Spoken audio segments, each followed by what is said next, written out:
It's another Saturday night, and I ain't got nobody. Well, not yet. Give it a couple minutes. Excuse me. What I do have is my coffee, a computer that on occasion sounds like a Mr. Coffee percolating, very little sleep, but a sense of accomplishment for having gotten some stuff done and uploaded. And a pretty clear plan for tonight as I dive into Lycans in the stream and take a moment to change the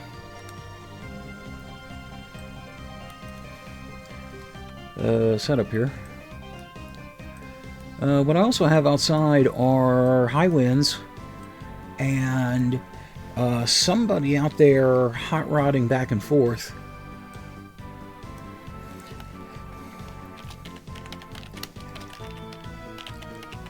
Who I hope is not getting picked up on the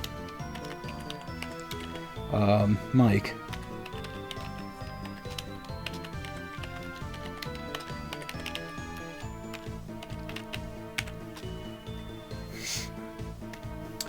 So, kind of a mixed bag tonight, but I will persevere.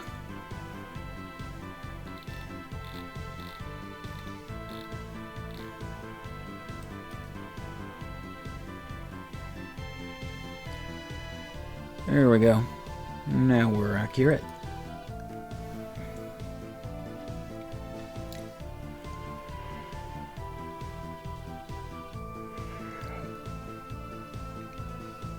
So yes, doing my thing as always.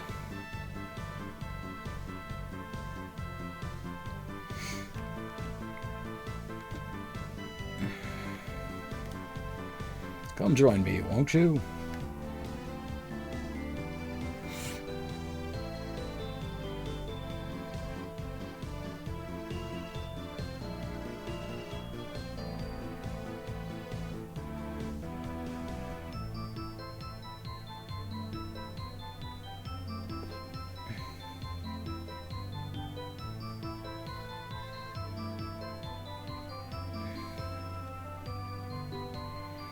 Yes, come on in.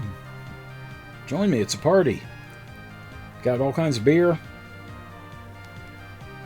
Got pickled pig butt. Got deep fried caramello bars. Yeah, shit, come in here, we'll deep fry anything. I'll deep fry the fryer if you need to, if you really need to.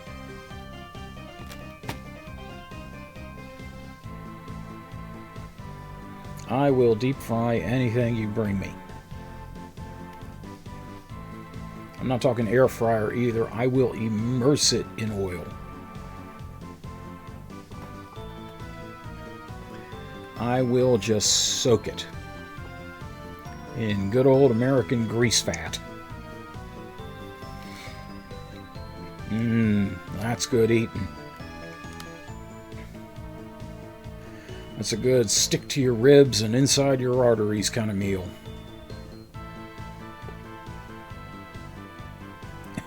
Sure, why not?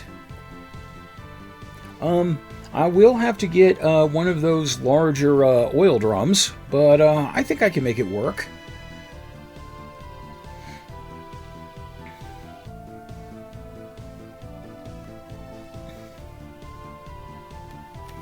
Well, however long you're here for is still cool.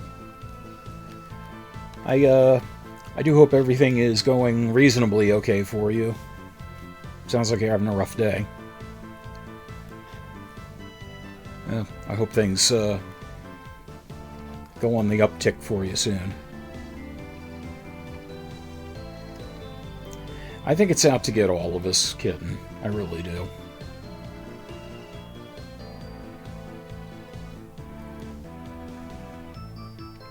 Let's not forget 2025 is the year of the snake.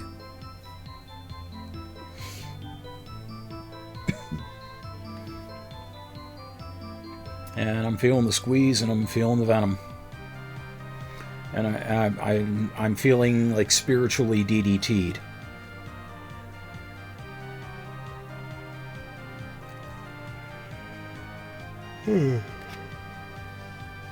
Yes, indeed. And there's the man. There's the man. Hey, Rick.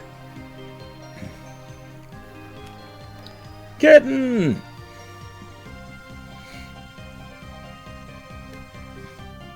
Yeah, see, you're among friends. That's the thing. I'm the little corner bar of the internet, where like a few people come and hang out, and I'm perfectly fine with that. Excuse me. I do apologize. I'm a bit bubbly tonight. I do have coffee because not much sleep was had. Partly because I was up late trying to get the uploads, edit sheets done, and then I ended up getting up early when I realized I wasn't going to get a bunch of sleep, and I'm like, well, I could spend another 2 hours in bed futilely trying to go to sleep, or I could get up and get an early start on the shit. And I chose the latter, amazingly, and actually got everything done and uploaded.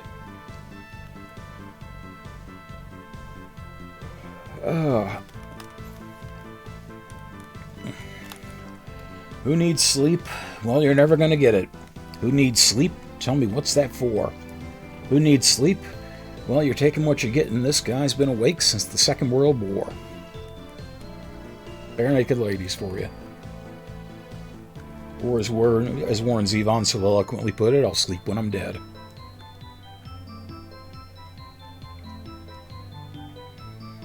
By the way, when you start writing a bunch of Z's right next to each other, I get horrible flashbacks to Star Soldier.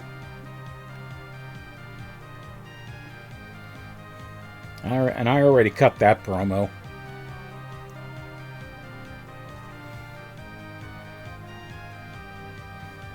Yeah, got the muffin and whipped cream stains on my WWF belt to prove it.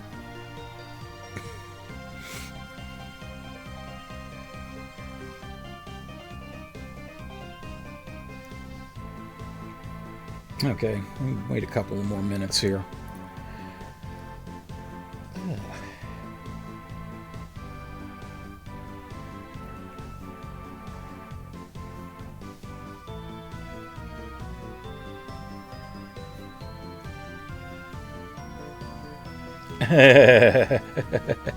Well, that will be later on. That will be much later on. And once you know how to do it, the Skyfish Soul is not that difficult. It's just a matter of having the right timing and the right soul for it. Yeah. No, the one that annoys me the most, I think, is Suchinko. The one that gives you the discount at the shop. That thing is fucking annoying.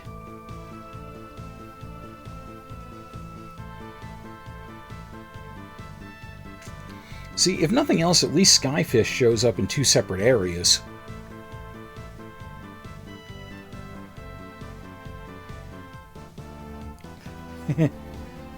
No, it's the Jive Soul Glow. The Jive Soul Glow. You're always lying to your friends.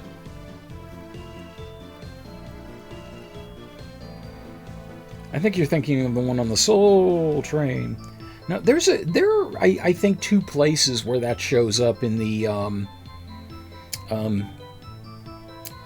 underground, what the hell they call it? Underground waterway or wherever the hell. But in any case, that's going to be a long time to get to that. I could be wrong. I do remember 2 places. But, you know. Oh, yeah. Well, thankfully, someone came up with a mod that allows you to get enough souls to have both fully upgraded weapons and 100% souls. Unfortunately, it's now packaged together in a mod that changes the nice anime portraits back to the Aria of Sorrow portraits, which were good for that game, but, you know, it's just a downgrade. But then anyway, that's something we can discuss later on. I think we should go ahead and get going here. Yeah, on the upside, though, it did fix the luck stat. So that actually works like it's freaking supposed to.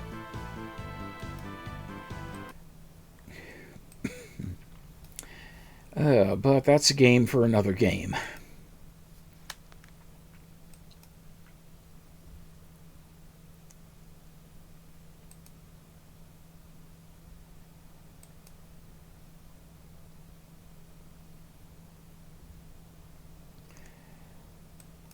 Okay, yeah, I did mention before that it is very windy outside here, so hopefully that's not going to affect me at all.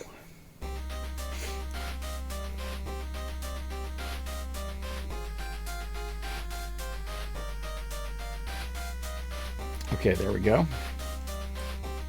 Just want to make sure that came up right.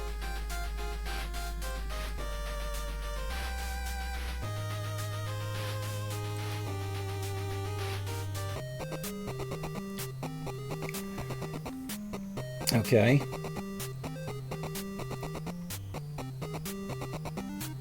Let me just think of something here. Okay. 3, 2, 1. We're getting close to the end of this battle of wits. Time for a castling maneuver. Welcome back to Beyond Shadowgate, and we have nearly approached the end of the game. There's a few more things that we need to do, and a bit of backtracking that is required, but not a horrendous amount. Also, I will say ahead of time that I have taken a look ahead in the guide, mainly because I wanted to see how much was left, and also to make sure that I was not missing anything that could potentially sabotage me now. To the best of my knowledge, I am not. But we're going to find out for certain. So, you know, here we are in this hallway. Ain't life grand? Let's go. Okay.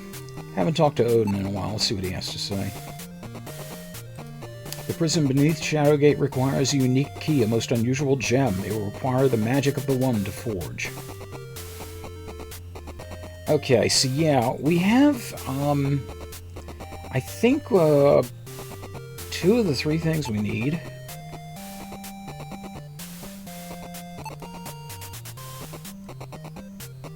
Let's see.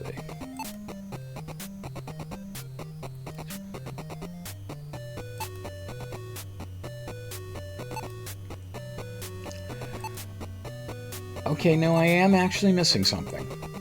Okay. Well, let's see if I can take care of that. If I can just remember exactly where to go.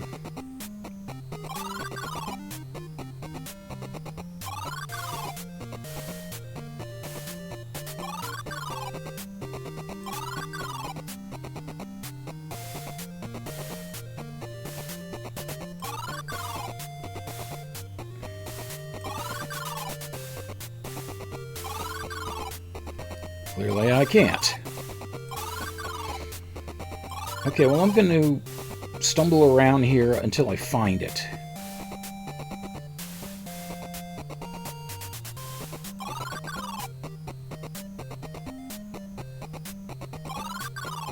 Oops.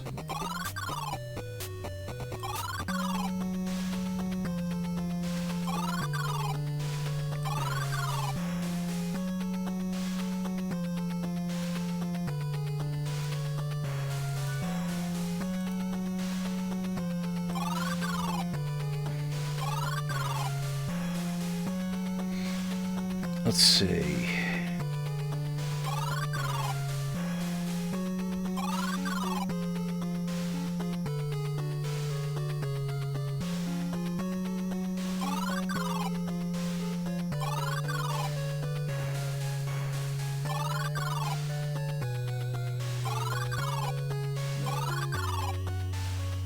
Okay. Yeah, I missed something here in the cold room. There are pieces of what once must have been a large white gem. Yeah, this was originally the white gem that was put in here that revealed the sphere on this pedestal. And I do need these. You reach down and collect the pieces of gemstone from the floor. These are shards of a beautiful white stone. Okay, so we have red shards, we have white shards. Okay. I now have the thing that I need.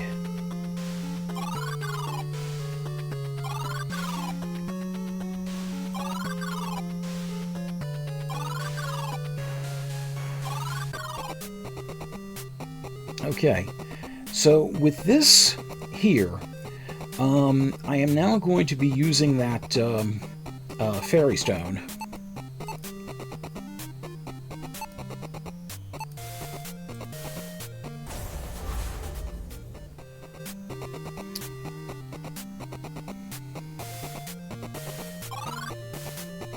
Because I need to go all the way back here.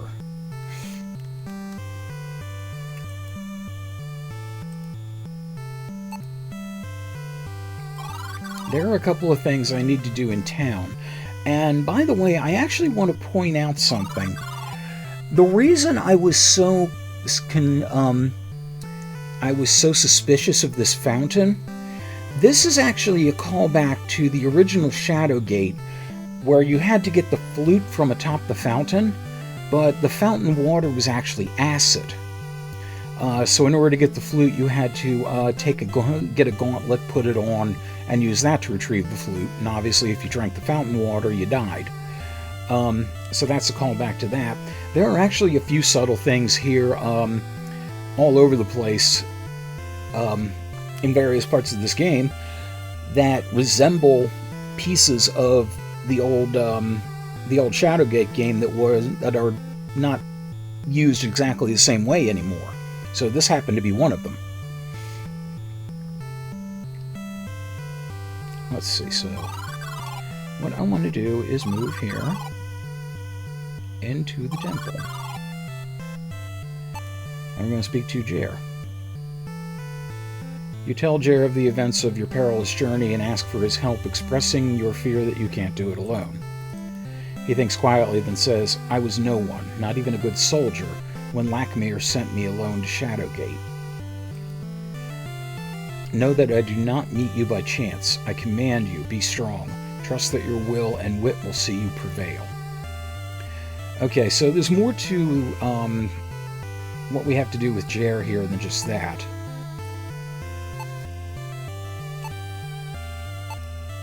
So, you notice we have Jer's armor. That's rough, buddy. Good luck. Yeah, don't let the castle gates hit you or the good Lord split you. So yeah, we have Jer's armor that we got from the Mimic. So I wanted to show him this. You show the armor to Lord Jer. He smiles warmly and replies, That is the armor I wore to Shadowgate. I thought it lost. You do not cease to amaze. Please, take it to my chamber in the castle tower, he says, handing you a key.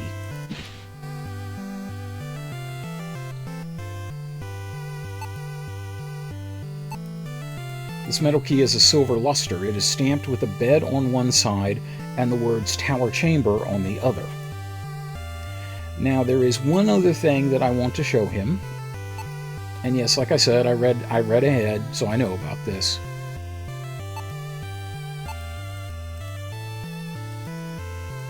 You hand Jer the blue gem and ask about its purpose. He looks it over with a faint smile and speaks. Jer, are you coming on to me? Because I'm already spoken for with Eswat.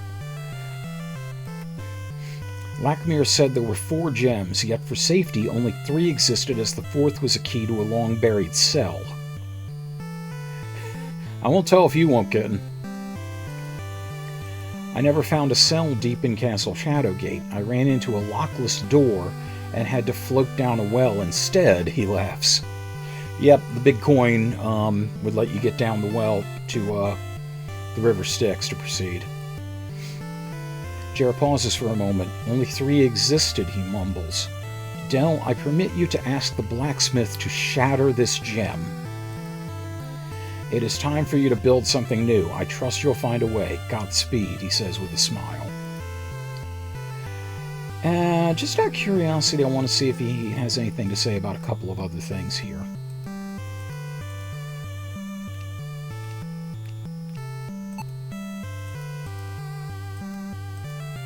Jared looks at your offering and speaks. I'm sorry, my friend. That is not for me to hold. The burden rests with you. Is that a Lord of the Rings reference? Because if so, well played.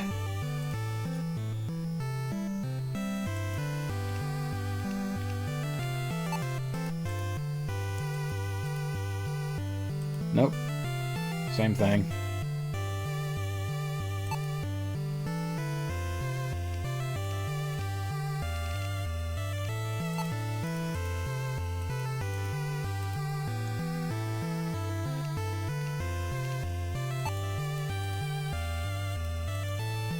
And not impressed with the other stuff. Okay. Alright.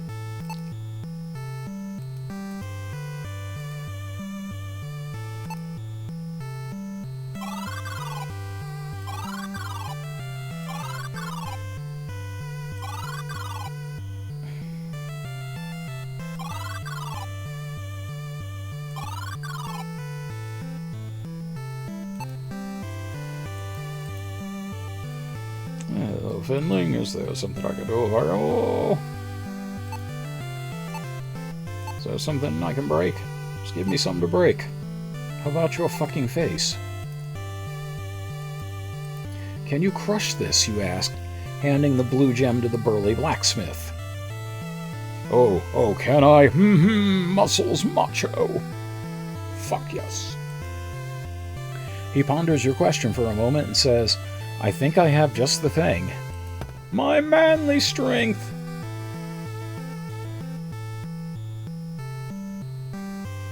With a swing of his hammer or a vague up and down jerk-off motion, he smashes the gem. There you are, free of charge. Shame to destroy a beauty of a gem like that, he finishes. You nod slowly in agreement. These pieces are the remnants of a dark blue gemstone.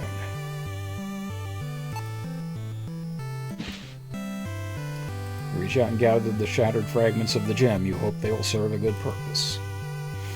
Okay. Alright, so now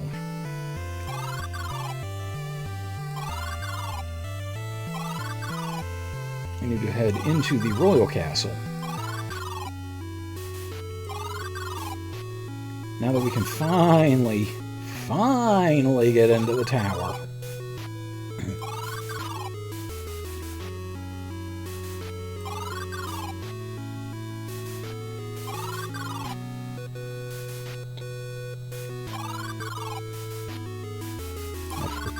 And hopefully up at the top the fucking Rapunzel will let down her hair.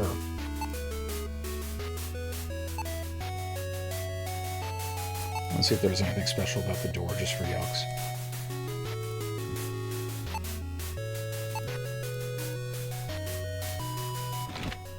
Yep, that's the one.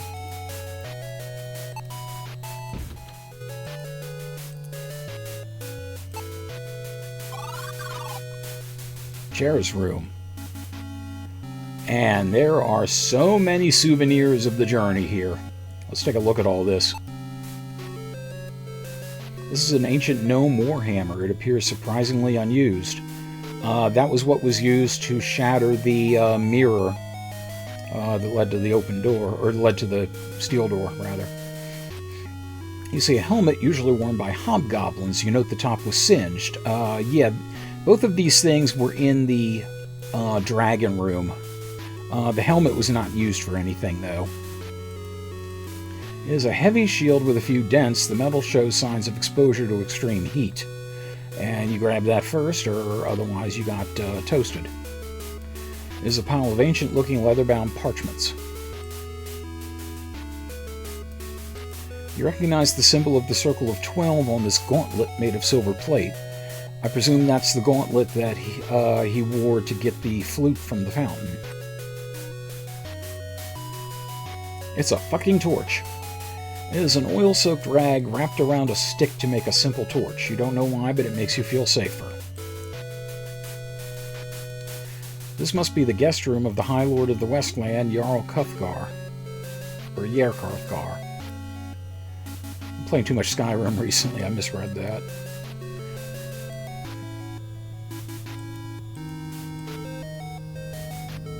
It is a heavy cloak without any adornments like pockets or a hood.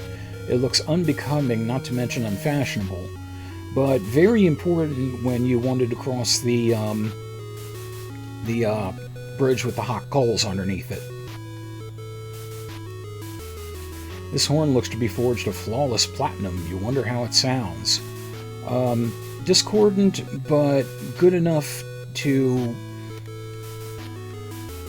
get a door to open if you have the right sigil in place.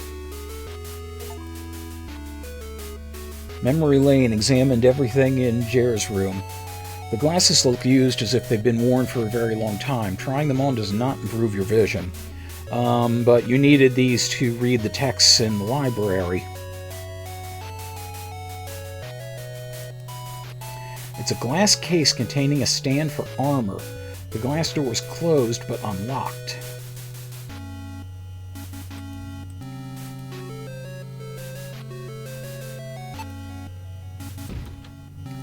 You open the glass panel. Okay.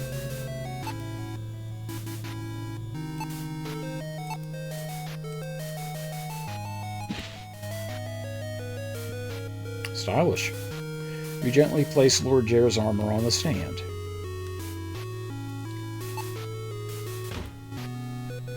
After placing the armor where it belongs, you close the glass panel and step back to look at the beautiful display. Whoa.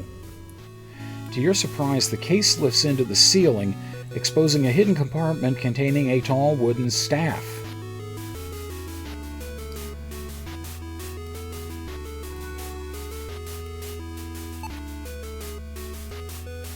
A length of gold wire ending in a sharp spike is wound around the thick wood of a staff.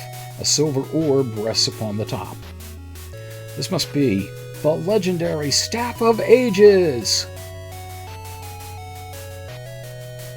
Gimme! What the... As you reach for the staff, the orb begins to glow as small jolts of lightning play across the metal surface. Suddenly, a large electrical current hits you. You are flung across the room and land heavily on your rear, leaving a bruise. The stories must be true. None but the Seed of Prophecy can hold the Staff of Ages bare-handed, but were it covered... Okay. I got something. Despite the numerous treasures, you have no interest in stealing from the Honorable Lord Jer. Yes, I do.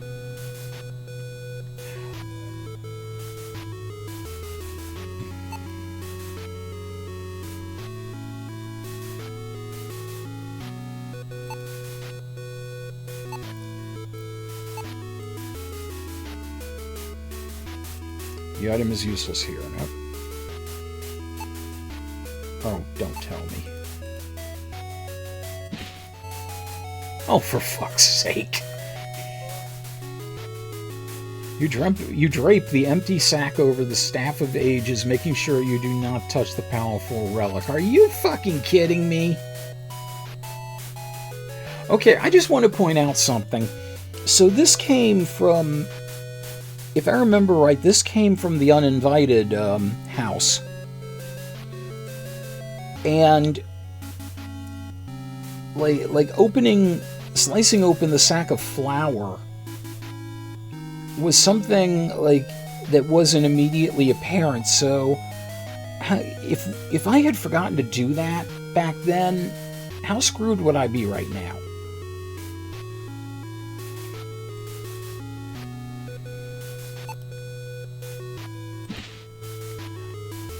Cautiously grab the Staff of Ages and smile smugly at your own cleverness. You lift it without being shocked. Okay. Well, I'm guessing there's nothing else I can do here, so...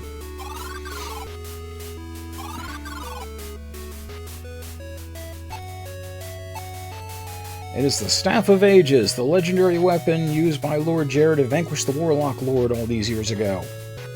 All those years ago. There is now a flower grains stuck in the orb because you put a sack over it.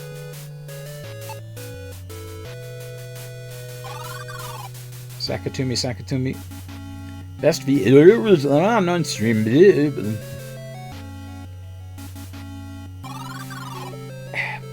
For God's sakes, the boss can't even be bothered to make sense anymore.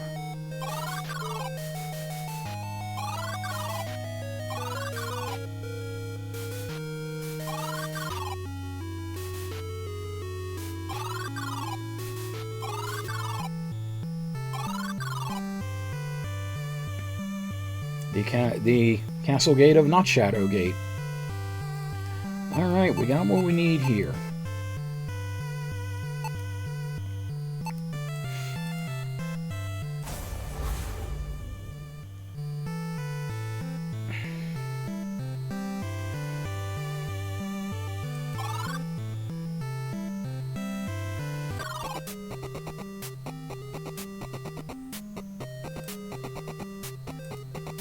Okay.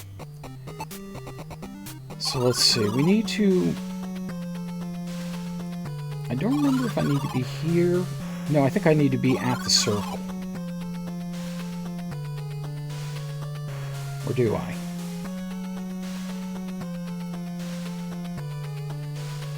No, actually, I think I need to be past this.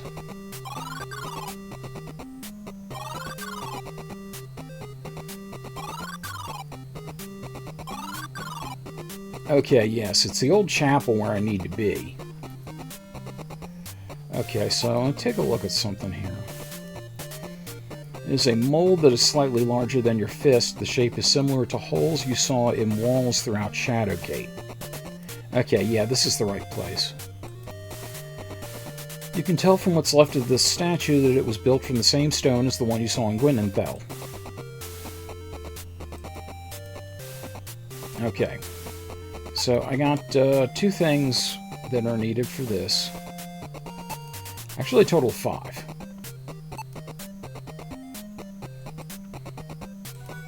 I'm going to save just in case I'm not right. And I'm going to talk to my Raven friend.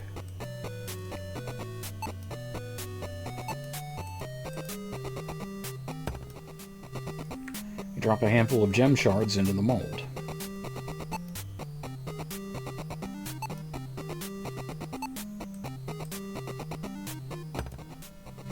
Drop a handful of gem shards into the mold. Third verse, same as the second and first. Drop a handful of gem shards into the mold. I create an American blob.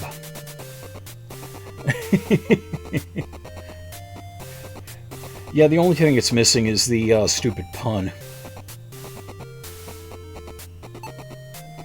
Okay, so I know the pot of gold goes in one of the hands.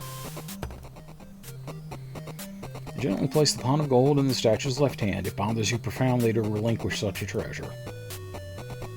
Yeah, especially since I waited, like, what did I say, 35 years to finally get that damn thing.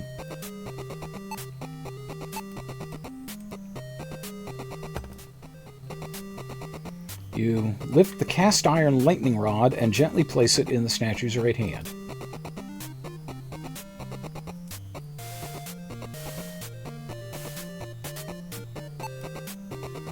Okay, clearly there's something else I need to do.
Hmm.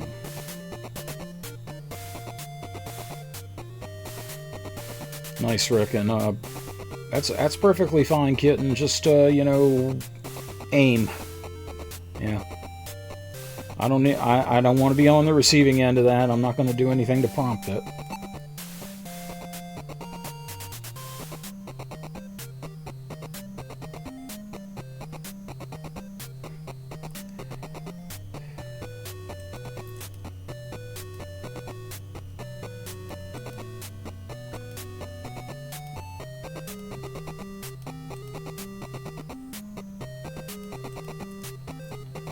The mold is full and the statue is assembled. Perhaps it is time for another prayer to the... Okay. You kneel before the statue and recite the prayer of the One. Thanks for the hint, I appreciate it. Oh god, and I split another statue, damn. You shield your eyes until the light dims and you hear a loud crack. The statue has been destroyed. However, the shards in the mold are no more. They have combined into a bright and sparkling lavender gemstone. A sparkling lavender-colored gem sits in the mold.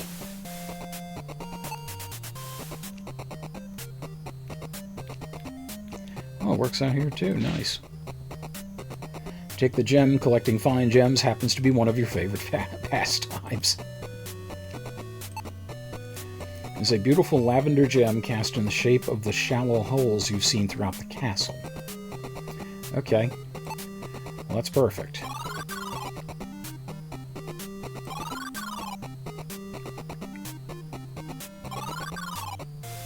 Oops.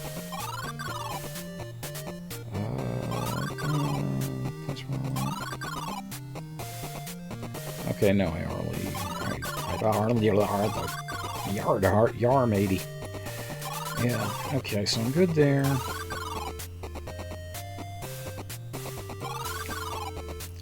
Okay, now I figured out exactly what I need to do in this room, as far as, you know, what's important, and that is, don't touch a goddamn thing. Yes, let sleeping dead kings, sit. Yeah, you touch anything, you die, so, but nothing here is important, so... And subterranean. I'm getting homesick. Got the blues. Okay, in the den. Wish me love or wishing well, kiss and tell. God damn, Terrence Trent D'Arby, that's reaching back far. Okay. So, now that we got the lavender gem, we can actually proceed here.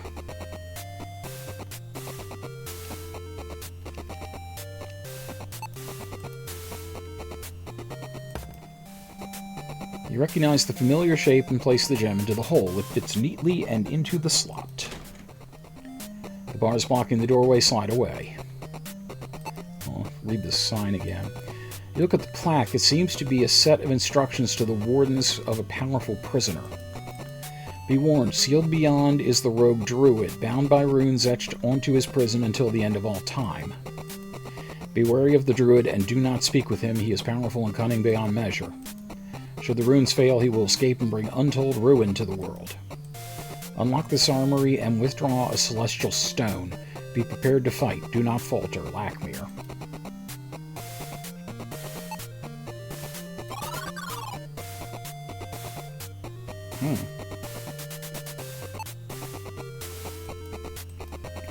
A dark stone hovers above the stand. A black whirlpool swirls in the center of the stone, seemingly pulling light into it.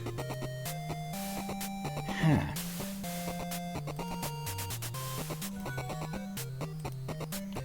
Interesting. You guys anything to say about this? Nope. Well, you're becoming about as useless as the Wispling. He doesn't look true. Doesn't look Druish. Alright, well, let's try a couple things on this. Nothing happened.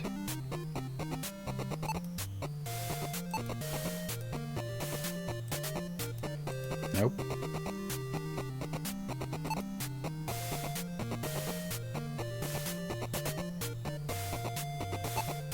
Well, you know, let's give it a good poke, and why not?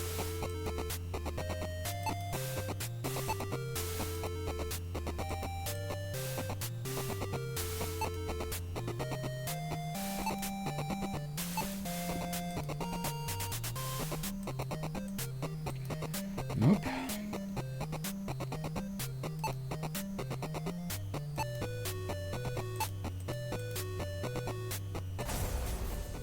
Spell failed.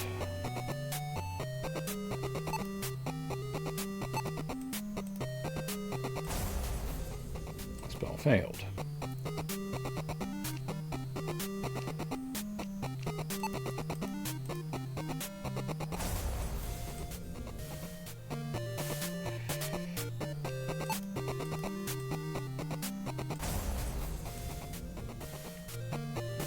Can I just take the fucking thing? Oh. You blink and find yourself turning the stone over in your hand. You do not recall reaching for it. Yeah, I do.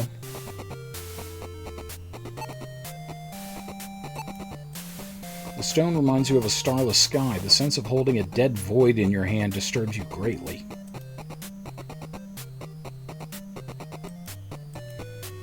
The armory is completely empty.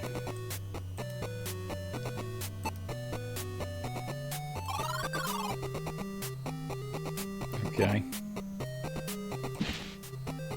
You grab and pull the gem from the socket. The thick metal bars slide down to the floor, blocking the passage. Yeah, I have to put the lavender gem in here to disable the electric trap. Yeah, this is a callback actually to Uninvited. These were these two globes, or two globes like this, were outside the laboratory and would zap you. A faint thrumming sound slowly tapers off, leaving an eerie silence in the room. She blinded me with silence.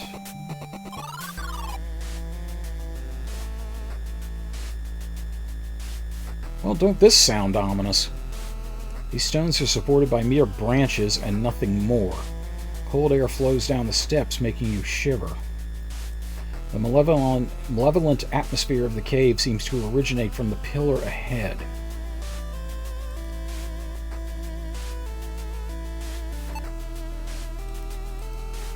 You can feel the magic pulsing through the cave. Nothing about this cavern is natural. No shit. These stones are suspended hundreds of feet above the churning black waters of the river below.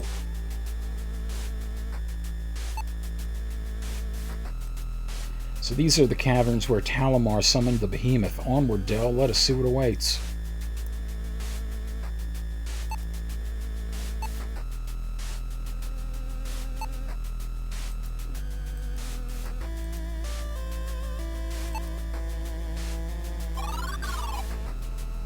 The obelisk.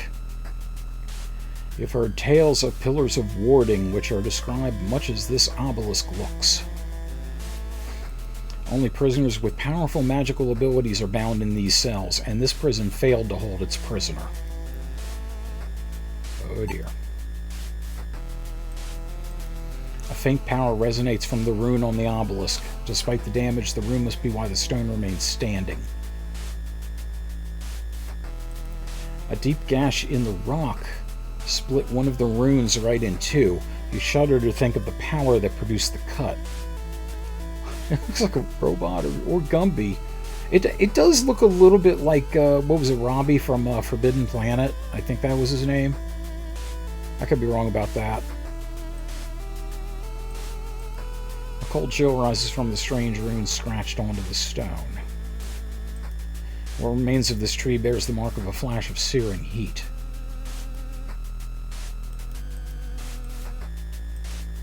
You see mirrors that stretch from the floor to the ceiling.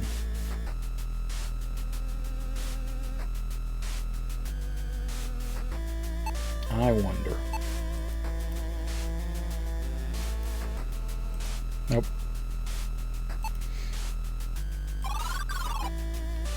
Reflection. Two giant mirrors cast your reflection back at you.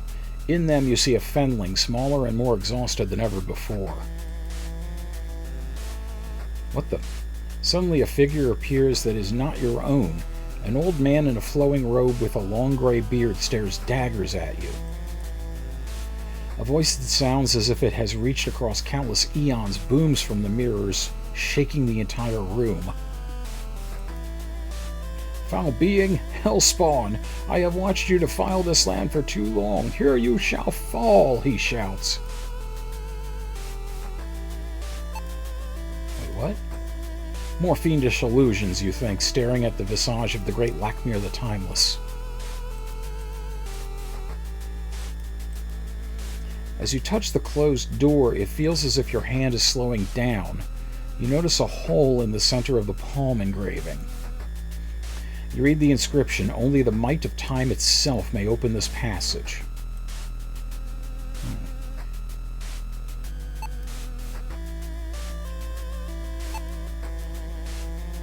Carved upon this plain gold ring is a symbol in the shape of a handprint. Okay, yeah, I remember getting that from his, from Lakmir's hut.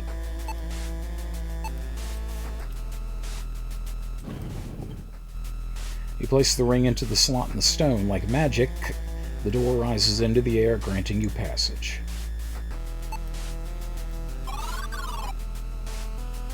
Great Cavern. Okay, that was the, that was where you had to put the sigil, or the sunburst stone in the right place, and then blow the platinum horn, and that was the gate that would open, and if you screwed it up, it would shoot fire from its eye sockets and roast you. A huge tremor shakes the cavern, knocking you to your knees. The stale smell of sulfur and wet earth is overwhelming. The chanting is much louder now, and coupled with the sounds of howling winds and cracking thunder. Your stomach knots as you realize your journey is nearing its end. It is time for you to confront the evil plaguing this land. In a minute.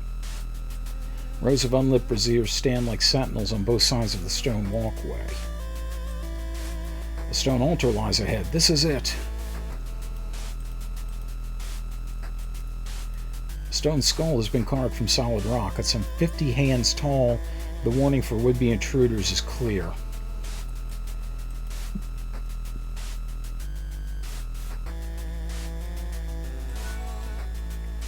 I get the feeling there's something I'm missing. Summoning.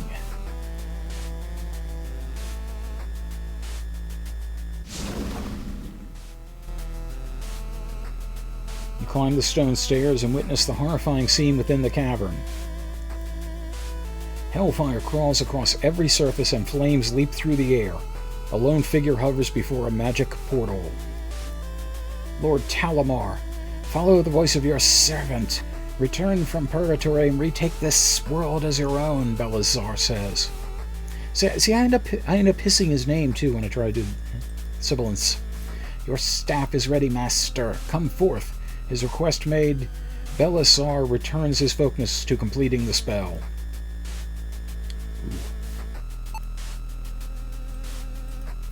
This dark staff belonging to the Warlock Lord himself exudes a terrible power. He cannot be resurrected without it. You peer across the great cavern in awe of the waves of hellish flames erupting from below the rock ledge. Belazar, or whatever this monster's name truly is, has focused all of its attention on the task of summoning Talamar.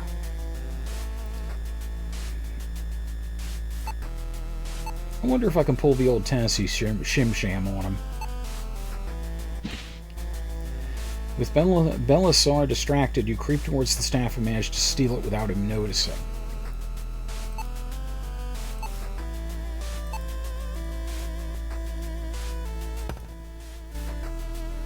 You place the Staff of Ages in the slot where the Warlock Lord's staff once stood. Belazar turns to face you. He curiously grabs the staff. So it was not lost to time. This is it indeed, the Staff of Ages. The only rival to my Lord Talamar's weapon. This will do. The great Lord Talamar thanks you for your service, Fenling. Whoops. Now be gone. The Staff of Ages is corrupted by Belazar's grasp. With it, he conjures a mighty bolt of dark energy. The destructive magic washes over you like a tidal wave. When it subsides, not even your bones remain. This world is ready for you, Lord Talamar.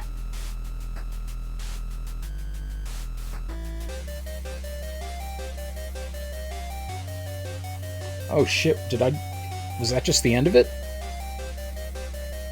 Your attempt to defeat Belazar with the Staff of Ages, it was a tragic mistake, you realized, but a moment before you were annihilated by the Sorcerer's dark magic. But a moment. It would soon become evident that your death was a mercy. Looks like a Halloween decoration. With Belazar's plan complete, the Warlock Lord Talamar is freed from his prison.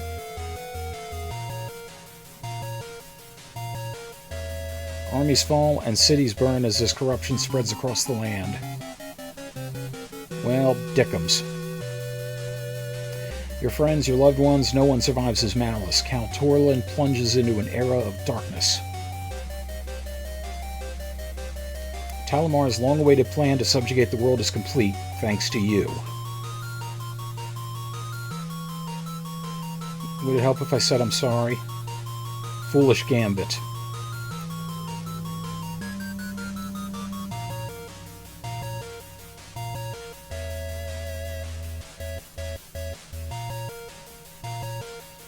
Ending C. 95 deaths, 99% completion. Oh, it counts total hints. Developer commentary unlocked. Let's see, can we try that again? Except not being stupid. Okay. There are apparently 4 endings, yes. Okay, you know what? I'm going to take a quick look at what I should have done.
Okay. Okay, so there is something interesting here. And it involves the Moonstone here. According to the guide, this was never listed as the Moonstone. This was actually light, and it was called the Sunstone.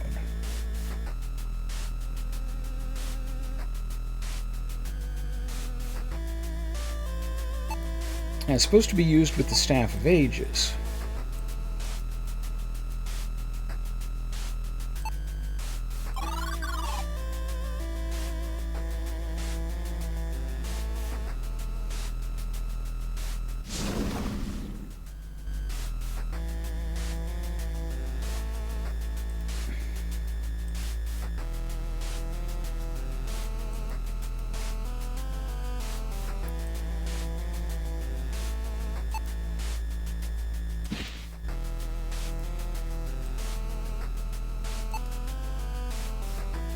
Okay, I want to try something.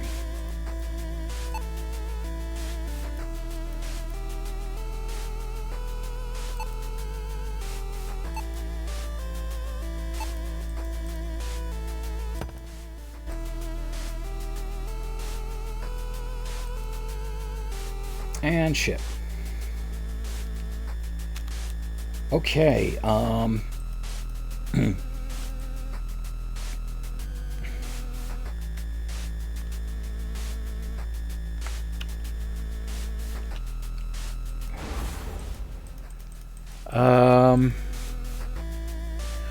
okay.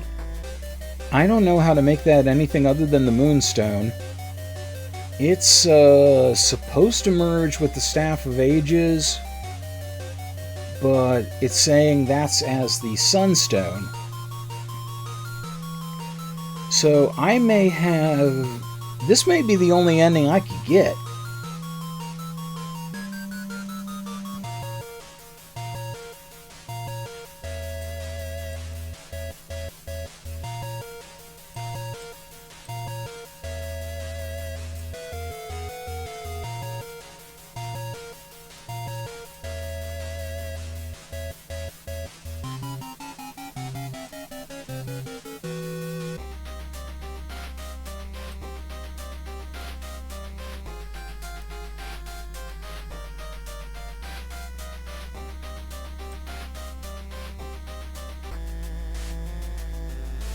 Okay. I'm just going to try something for yucks.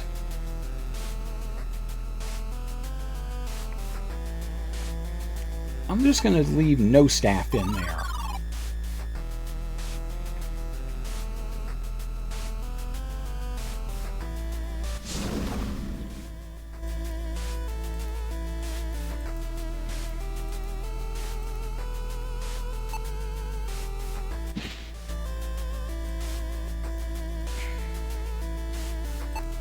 Odin, you got anything to say here? I've aided you all I can, Del. You've reached the end of your adventure. Show courage and finish this fight. I would very much like to do that.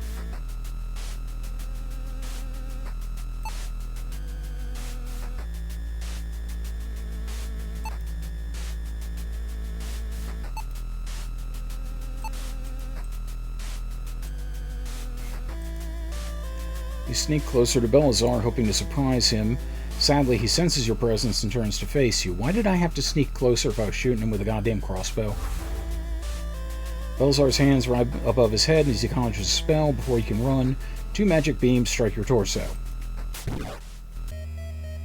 The beams incinerate your flesh, slicing you to pieces. Luckily, your death was instant. I don't know how instant it was if I could get my hands up.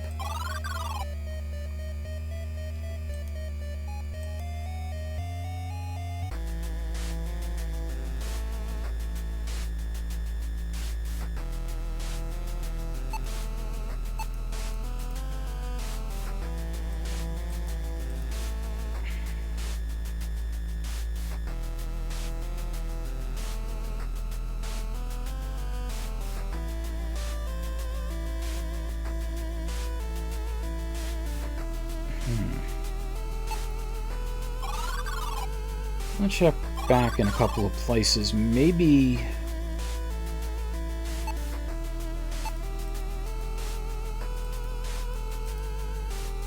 there's something I have to do to turn the Moonstone into the Sunstone.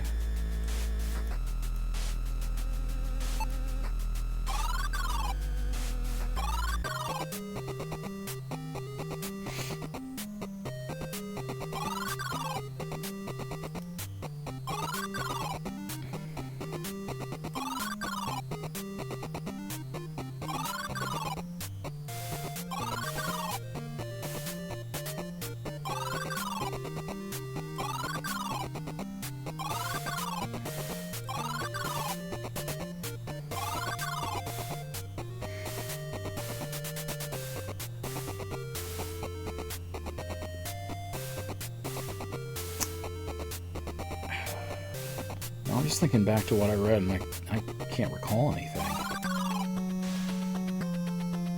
Oh, wait a minute, maybe here. Nothing happened.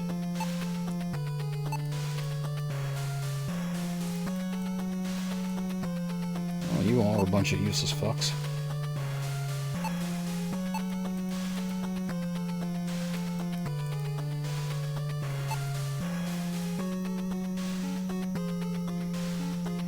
No, I never did. Because I didn't find the salt until too late.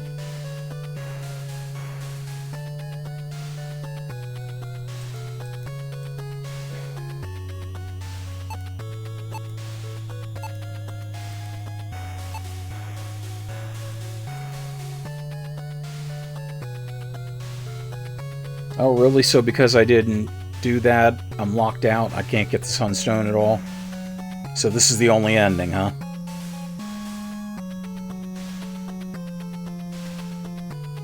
This is it, because I missed that one fucking thing.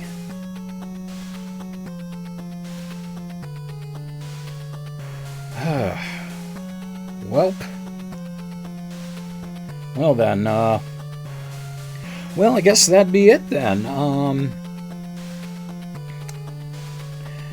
If there's a lesson to be learned from this, and I'm pretty sure there is, I would say whenever you're trying to accomplish something when the fate of the world's at stake, leave no shadow unturned. And definitely leave no gravestone unturned. Okay, well, that is it for Beyond Shadowgate then, and I'll probably play this on my own and see if I can get the other endings. But I still love this, though. I still had a lot of fun with this. That is kind of a bummer, though. One little thing out of order, and, you know... And I still have to wonder, would I have been able to do anything with the Staff of Ages if I hadn't thought to slice open that bag of flour. Yeah. And of course there is the absolute mystery out of all this. What the hell is the bread good for? I mean, I ate the cheese, I think, you know. And I was still kind of curious, actually, if picking up this sensor was going to screw everything up or not, or save the people in the town, doing the, you know, and doom me, or, you know, doom everybody, or, I don't know. Well, it'd be worth investigating, but not right now. So thank you, everybody, for joining me in this journey to infinity and beyond. Take care until we game again. Cut. Well then.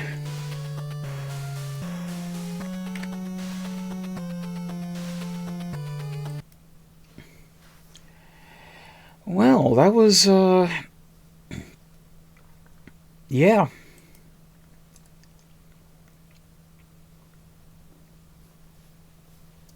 I mean, you know, if nothing else, you can say it's true to the original spirit of it.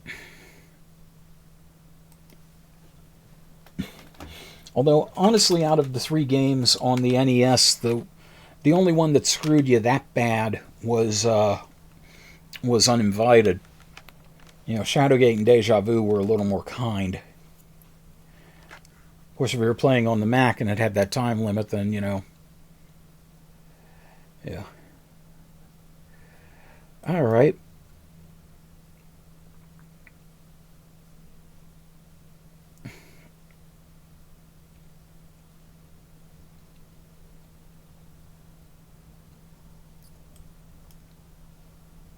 Okay, I forgot to get an intro card, so I think I'm probably just going to go ahead and start this and leave a note for myself later to put an intro in. That'll be fun.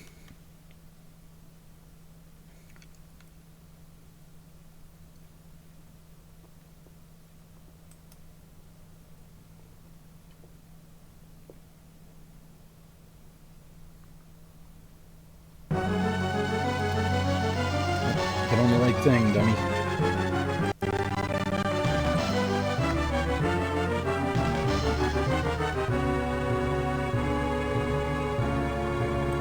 Okay, I'm going to reset so it actually gets the whole thing.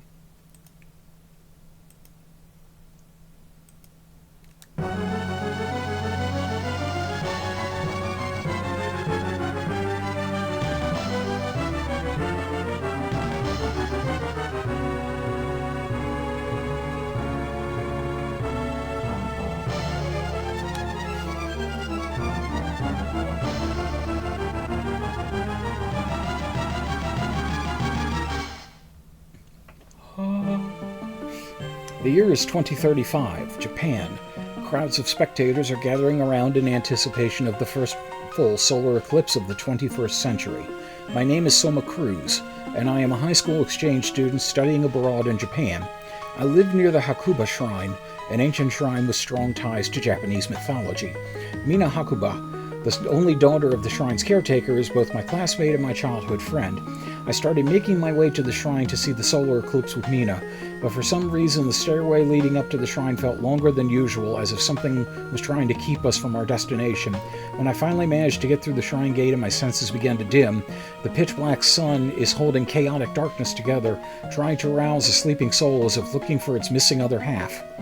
Suddenly I began waxing poetically as the font became impossible to read against the full moon.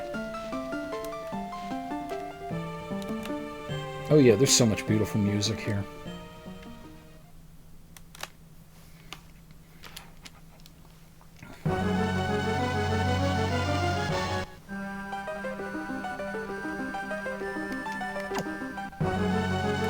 Oops. Okay, so we're going to start... Oh, no, we're not. We're going to delete that first. I used that as a test file. Mainly because I wanted to see if everything was going to move okay as far as frame rate and such.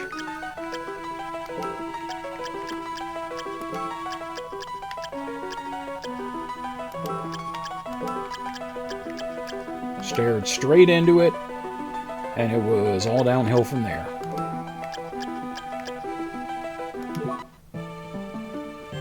Yes, we know this. Oh, Oh, Playboy Playmate of the Year. Hey, looks like he's coming too. Yeah, they actually mentioned that on the wiki, on the Castlevania wiki for this.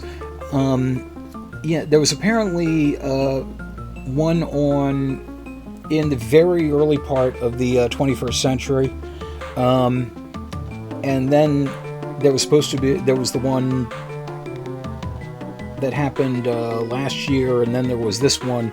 So, this one in this year, 2030, whatever, wasn't actually going to happen.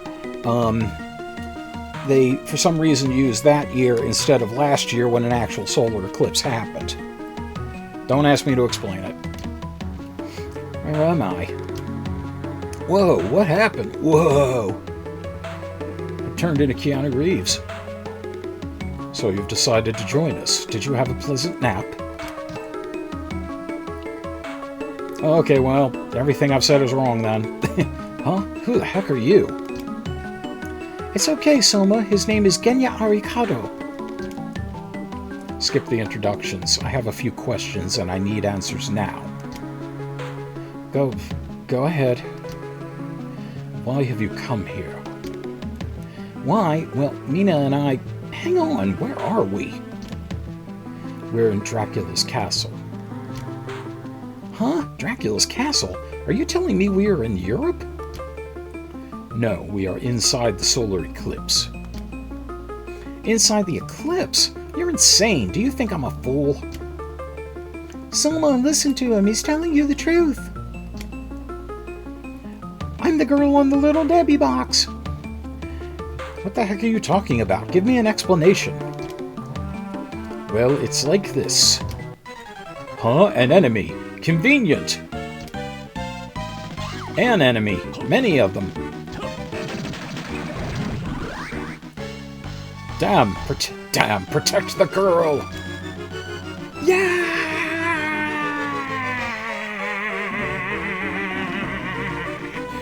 Go back to where you came from. Winged skeleton throws spears. Throws them. Throws them. You know who I'm talking to. What was that thing?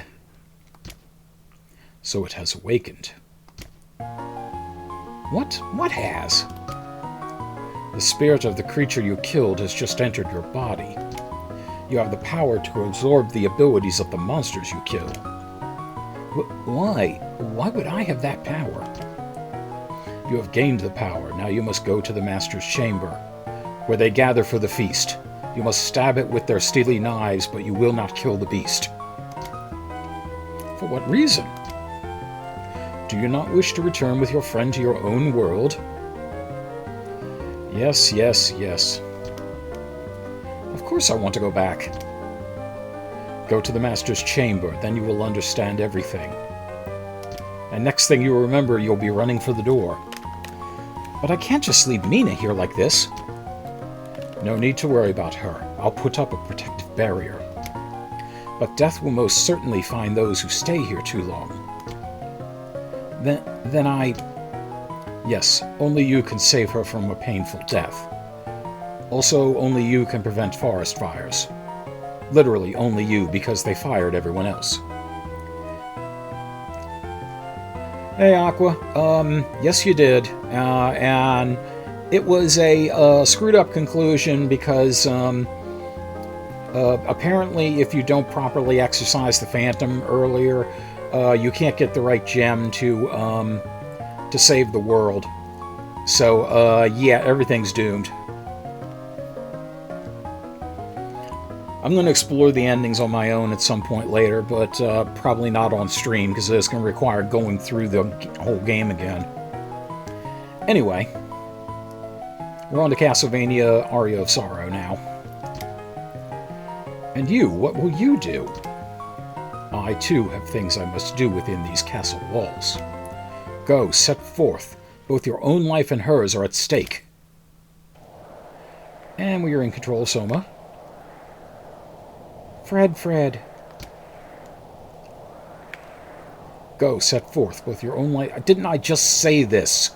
You stupid child. So, we got jump, we got a knife. We have some basic equipment here at the moment. We get some items and different abilities, we'll be able to use those. We also have Soul Set. This whole thing revolves around the tactical soul system. Right now what we have is Winged Skeleton. It is a bullet soul, and it's an attack soul, basically. I think, if I remember right, these souls are called ability souls, and they're just passive bonuses or different abilities. I don't remember what these souls are called, so I'll have to look that up. But at any rate, Castle Corridor. So I am going to try to limit farming and grinding as much as I possibly can on camera. God damn it. But my goal in this is going to be perfection all around. Total map completion, all items and weapons and armor and all that. And most importantly, 100% souls. And some enemies are nicer about giving up their souls than others. The De La Souls. Well, it's just them themselves and now. So, under normal circumstances, if there's something that's that I would get from a really stubborn enemy, I would save the grinding for an off-camera session. But in this case, these guys have two things I want, and that's one of them. That's to look at the map there. I'm going to get the start and select buttons very confused a lot. Okay, so they dropped a cloth tunic, which raises our defense. I have no idea how zombie clothes are somehow better defense-wise, but that's not the craziest part, because these guys also drop a weapon, and I really, really want it. There is also their soul, of course, but I'm going to see plenty of zombies in plenty of places to be able to get that.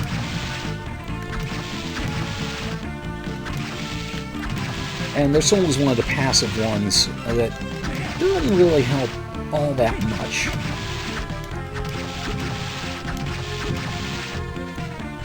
And yes, this game is very grindy, but so are all the, I hate this term, Metroidvanias.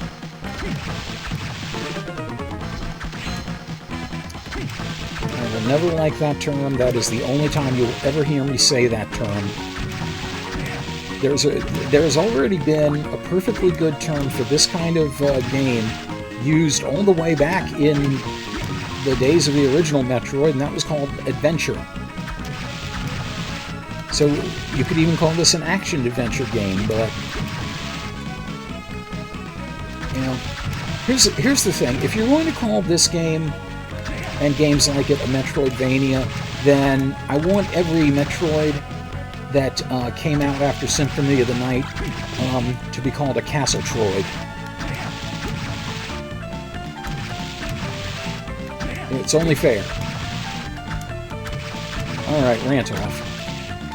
So a couple of things about this. This was put out for the Game Boy Advance in 2003. It was the third of 3 titles that was released, or were released rather. The first was the pretty impressive, though incredibly visually obscure Circle of the Moon. AKA the best reason to own a Game Boy Advance Lite. The second was a game with a traditional Belmont as the protagonist, and I leveled up there. And that was called Harmony of Dissonance in 2002. Not to be confused with Harmony of Despair, which came out for the 360 and the PS3 many years later, featuring what I like to call Iga's greatest hits. A huge collection of all the major characters that he had featured in games up to that point.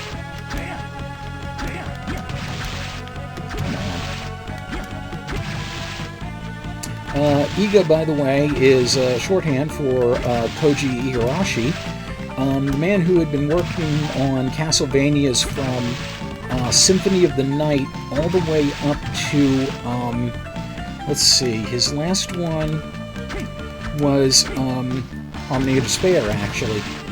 He was going to work on another 2D Castlevania, which was not titled, but having Alucard as its central character. And a teaser debuted at the 2008 Tokyo Electronics Show, but the game didn't come along as well as he had hoped it did. And in the meantime, another company called Mercury Steam created a better-looking Castlevania game, and even by Iga's own admission, it was better looking and had a smoother development cycle than what he was working on. That game eventually became Castlevania Lords of Shadow.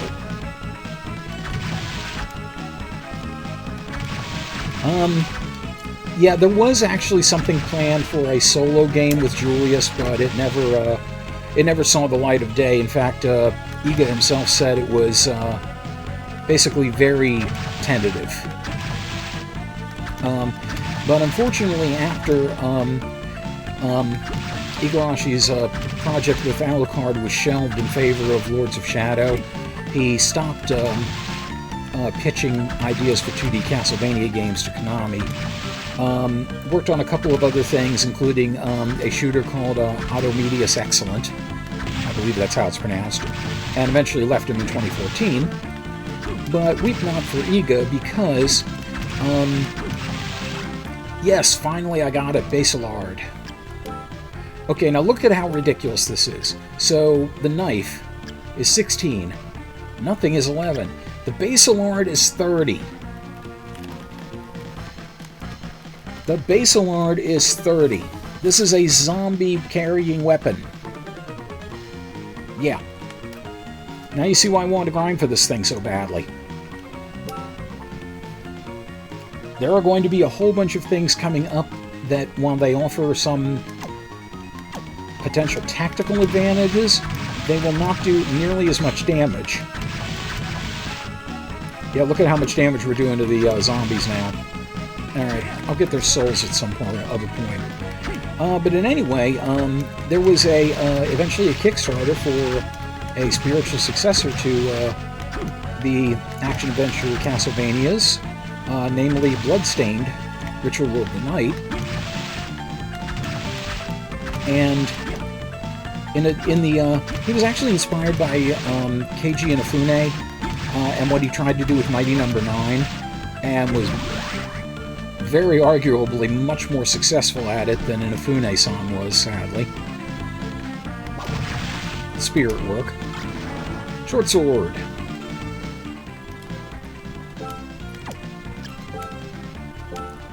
Short sword. Comes up short.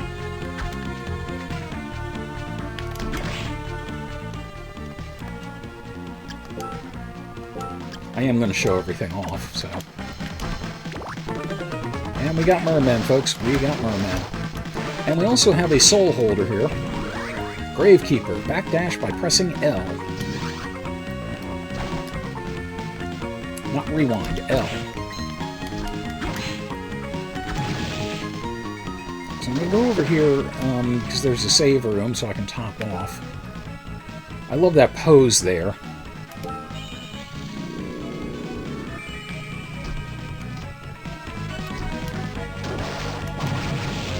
Hey, 3 for 1. Nice throw.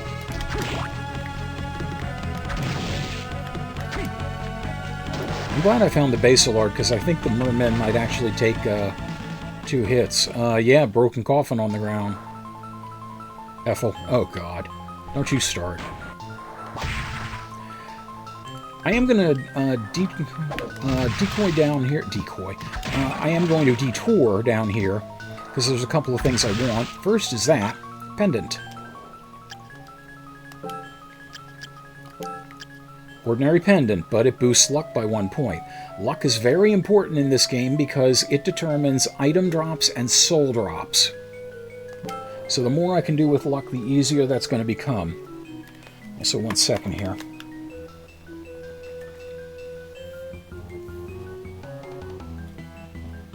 Okay, I'm not going to need my keyboard, so I just want to move that out of the way. Okay.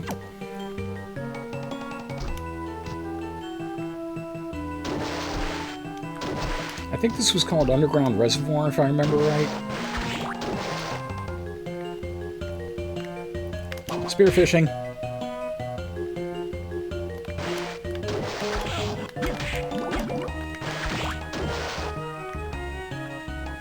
Killerfish can be kind of a pain in the early going.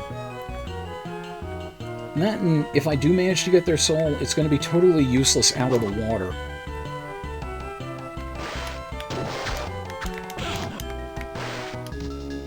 Yeah, the annoying thing about the killerfish is they hover just below the water.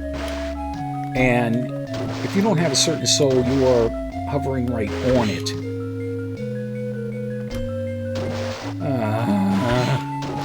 You're aging me prematurely, Rick. And tasty meat. It's a HP restorer, which would be good to have.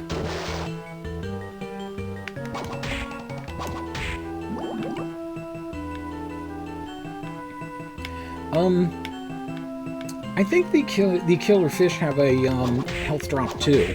I don't remember exactly what it is, but it is some kind of edible.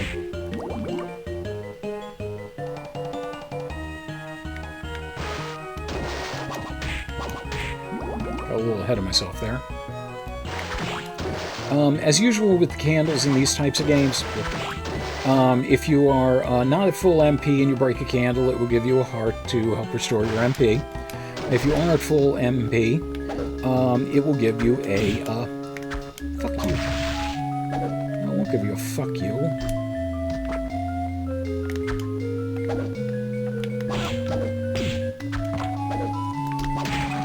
Well, I just went all kinds of wrong.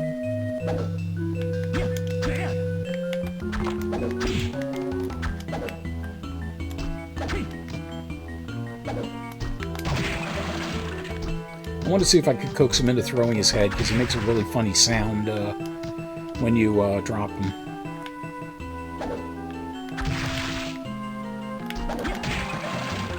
Which sprite?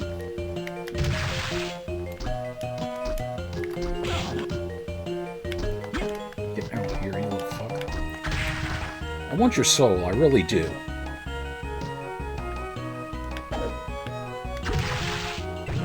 Bat attacks using supersonic waves.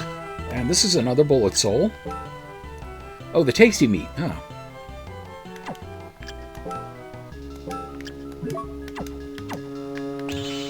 That is the bat. Handy for enemies right above you, as you can see. Doesn't cost a lot of MP either.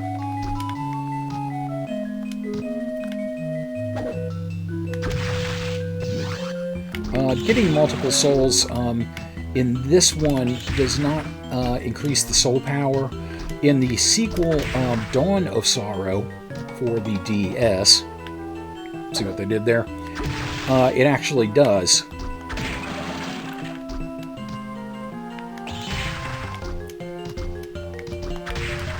And the bats don't have a drop, so I don't know why I'm trying. Okay, I'm going to give this thing a couple more tries. Whoops.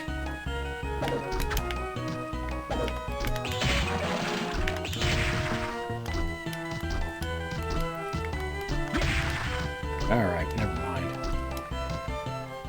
Tiny Devil's Soul is really useful. It's like a set of 3 vacuum waves with semi-homing ability.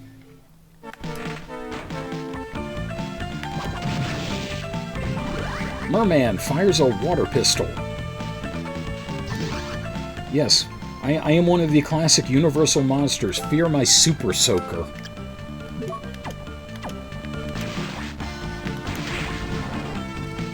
And it doesn't even hold together all that coherently.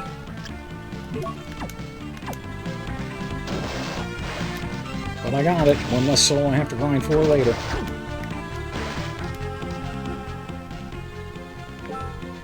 And yes, broken coffin down there. So a little bit of background story to this. As they mentioned, it's 2035, and they are in Dracula's castle in the eclipse. Dracula was actually killed several decades earlier, but it's believed that Dracula is going to be reborn. So there are a few people in here that are looking into it and seeing what can be done about it.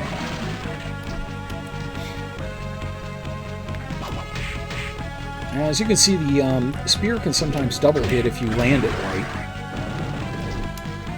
I would love to have the axe armor so. And boss gate. Not just yet, though.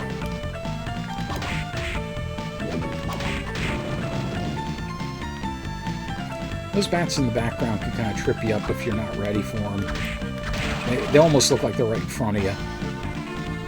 Okay, well, no souls here, but let's go ahead and deal with the boss. Creaking Skull. And they'll just kind of chill until you do something or approach it too closely. That fireball can be easily ducked or jumped.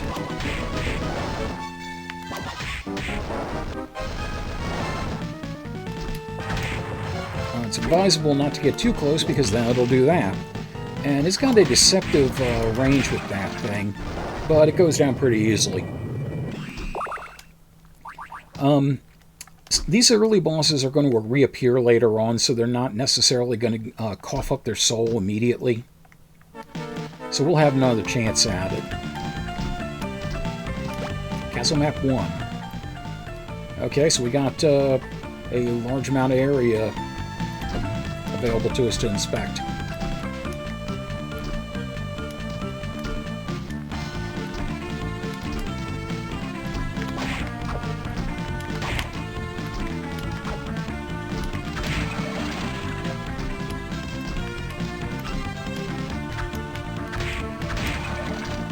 By the way, it's worth noting every single enemy has a soul. Some of them do duplicates of what another soul did, just maybe a little better. I hate that thing. If I remember right, its soul was pretty good, though. And can't quite make that leap.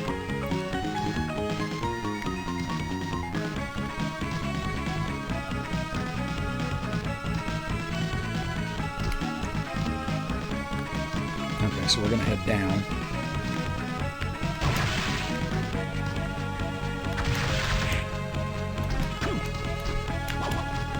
Peeping Eye Soul is definitely nice. It does basically the same thing that Eye for Decay did in Portrait of Ruin. Let's see where breakable walls are.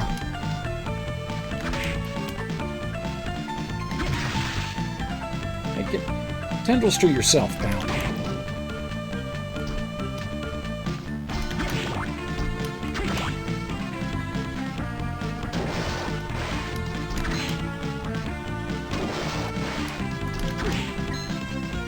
And another underwater segment with the little fishlings that are actually faster than their parents, and therefore a bit more of a threat. Flying armor, falling speed slows down, and jump distance increases. This is what we'll need to get across that pit.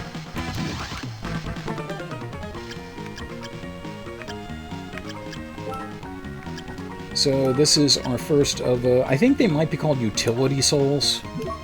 Again, I'm not sure. That's flying armor at work.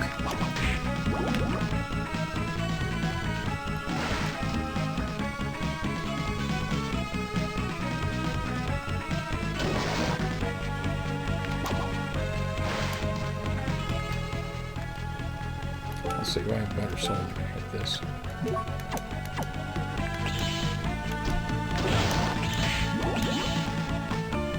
Okay, I'll do.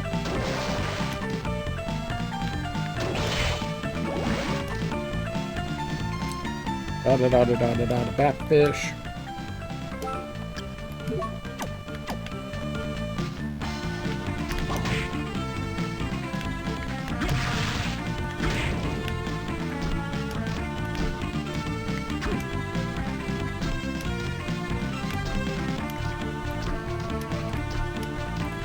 As I mentioned, many of these I will come back for, just for sake of online expedience.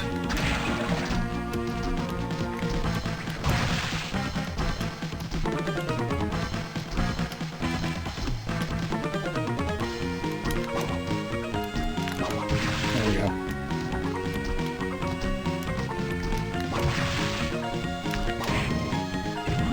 Beware, creates a revolving wall of flame. Oh, I'm glad I got that this early.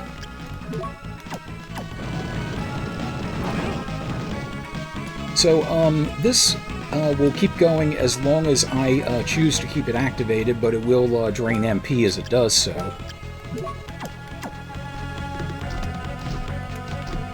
But that's a very nice defensive fold.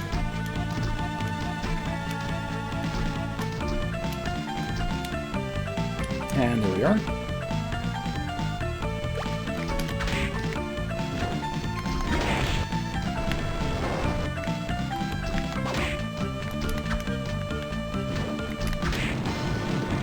And the white dragons are a little less haphazard this time around.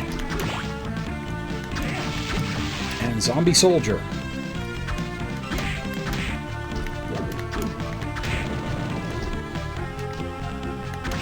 Saw that one was going for. And that's what it does. When it walks towards you with a combat knife, it throws grenades, and it gives you rotten meat. Believe it or not, there actually is a use for that. And leather plate.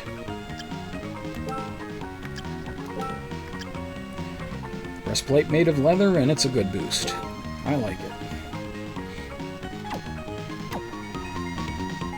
Okay.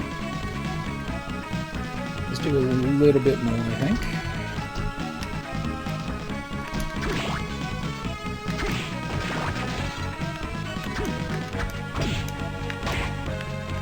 Skeleton Knight. These guys can be kind of a pain.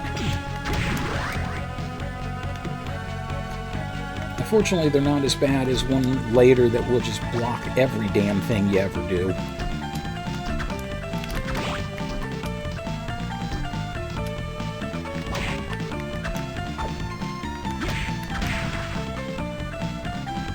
And if you can get the draw on them quickly and take care of them before they can really get going, as you see.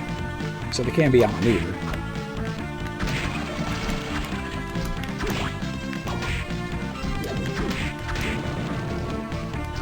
And you do have to watch out for the axe, because when the axe armor goes away, the axe does not. And hello, warrior. How are you, sir?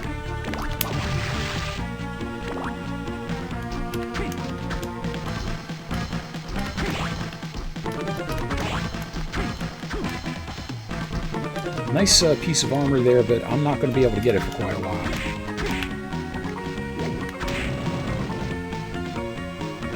I think I can get that. Yep, potion. Potions are health restoratives.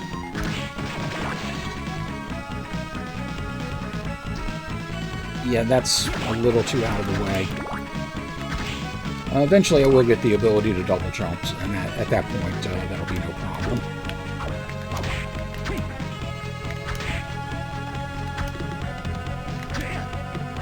I should also be backdashing, but I tend to forget about that. Rapier.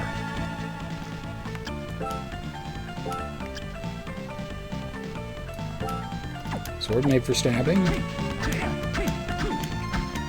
Fast, but not as effective as the Bacillard.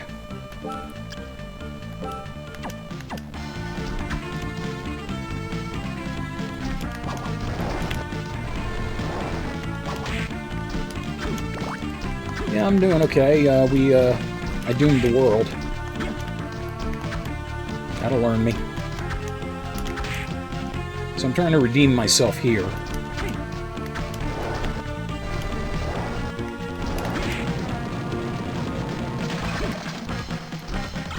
Scarf.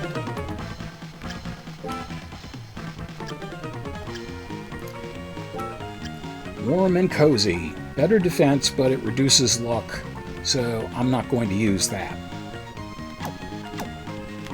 Also, I do not have a doctorate, nor am I Pete Townsend, so I have no business wearing that.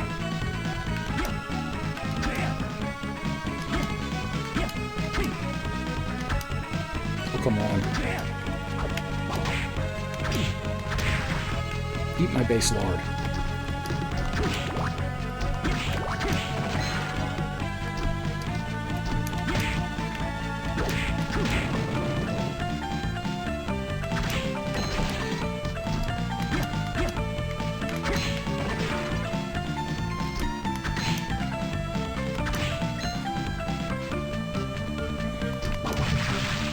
Yeah.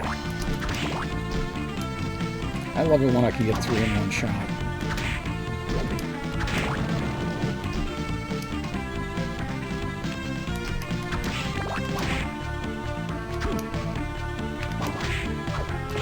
Whoops. I just kind of stood there and watched it hit me in the chest, didn't I?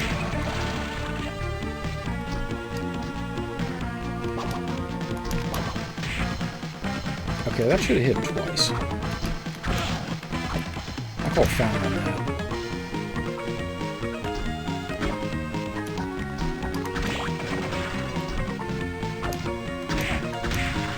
Heh, fooled you.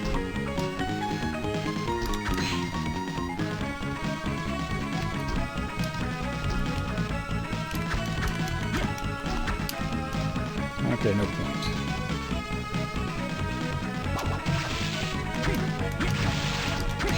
And more zombie soldiers.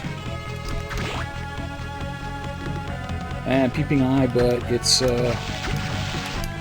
wow, so it's being a voyeur, basically, coming at me from behind the window.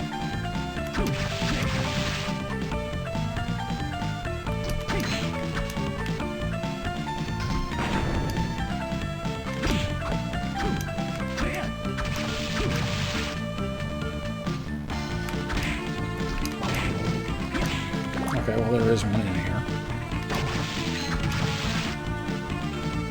I remembered a peeping eye being in one of these corridors. So I'm glad to know I remember correctly. Oh, another one there. Sweet.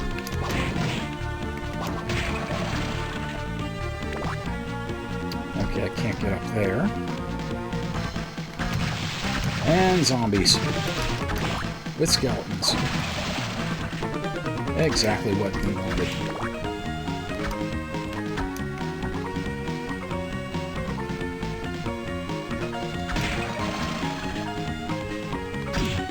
Damn.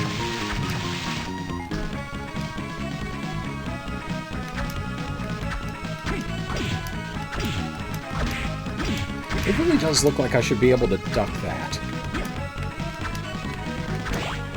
Well, what do I know?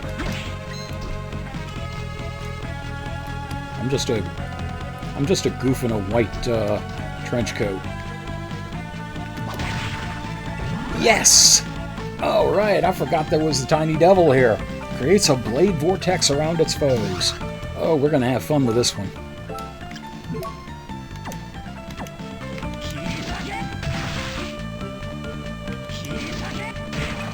Cheese again.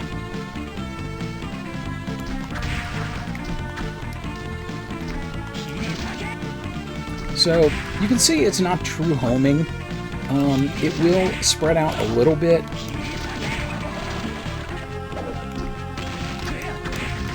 Rock armor? It wasn't a rock. I cannot get that for a good long while.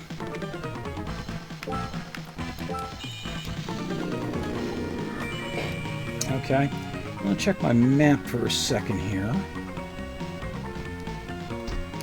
Okay, so there's some stuff to be explored down this way. We're going to check this way first. Cannot quite get up there. And we can break vases because, yeah. I'm not haute couture, I just hate culture. And fucking merman. Zombie soldier throws hand grenades.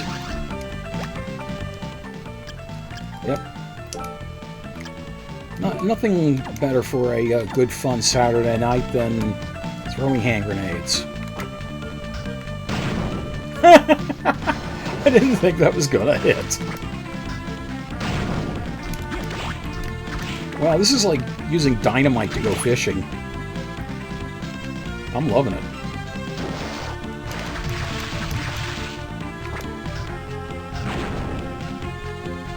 Well, it doesn't always work. Here, fishy, fishy, fishy.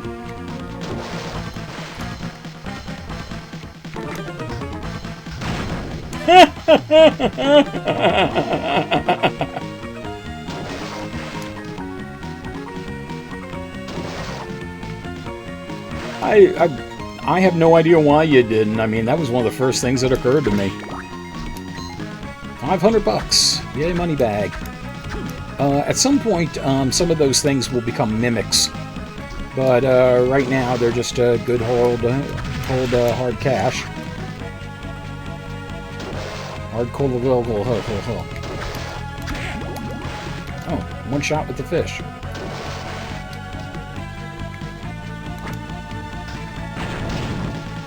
He dove into it.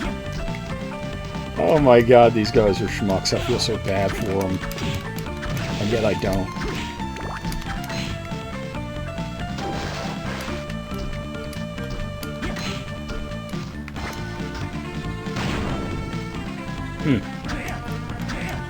Does that count as friendly fire?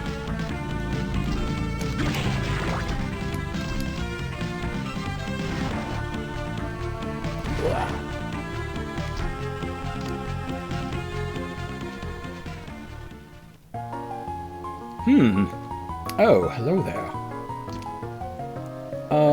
Hello. You're human, aren't you? Relax. My name is Graham. Let's just say I'm a missionary. I'm a missionary, man. Don't mess with a missionary man.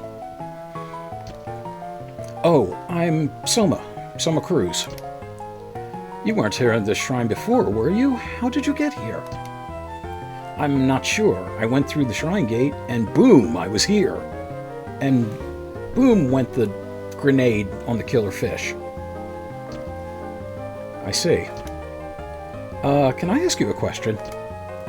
Go ahead, I don't mind. Is it true that this is Dracula's castle?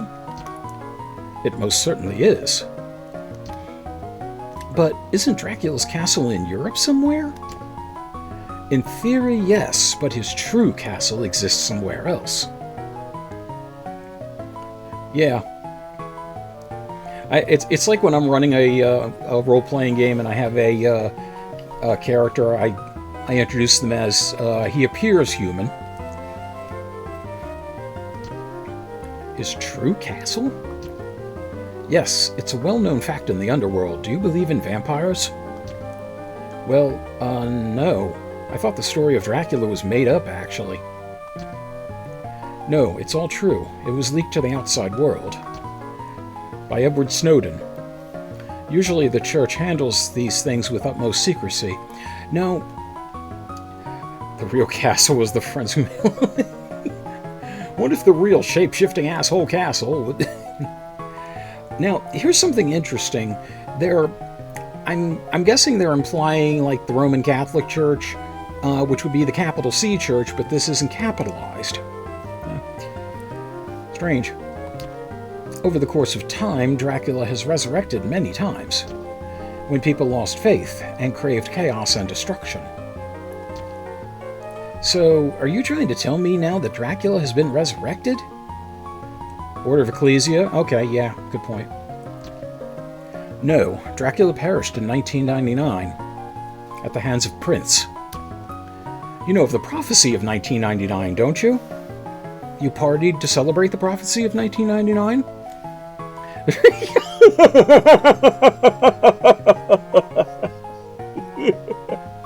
Thank you for saying it, Rick, so I didn't have to.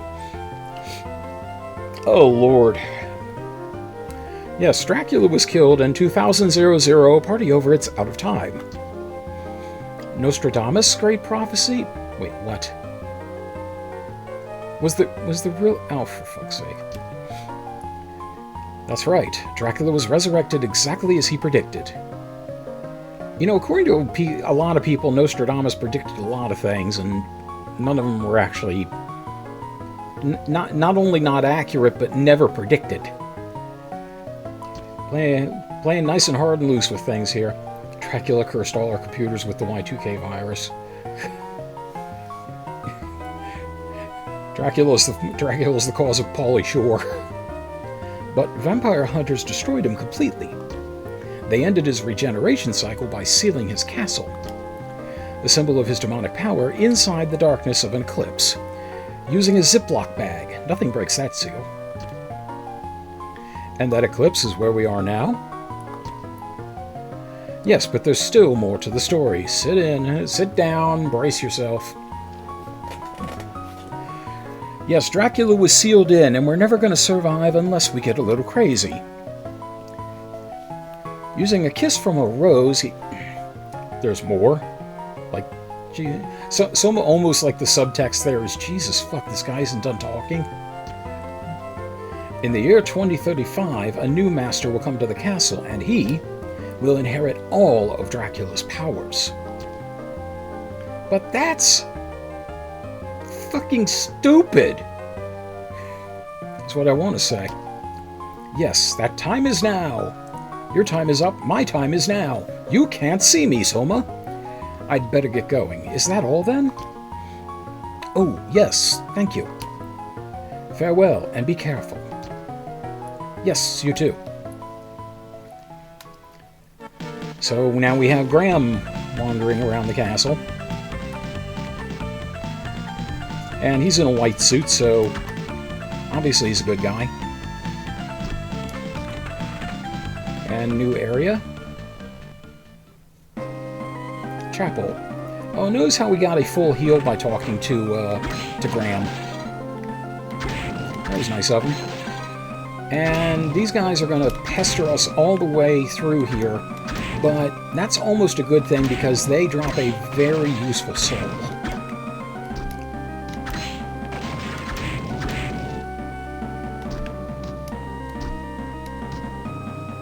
So I'm going to head up into these upper areas first.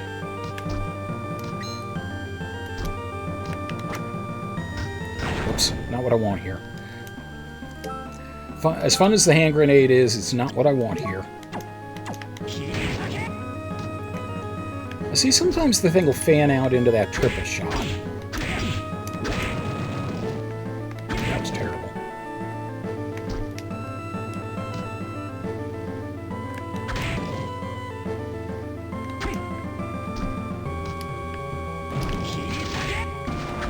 And the famous bone pillars. Maybe he's saying she's a hick. Asshole. Yeah, these things are just going to be fucking annoying to no end. And it's very easy to accidentally wander too far and just, you know, ram yourself right into these enemies.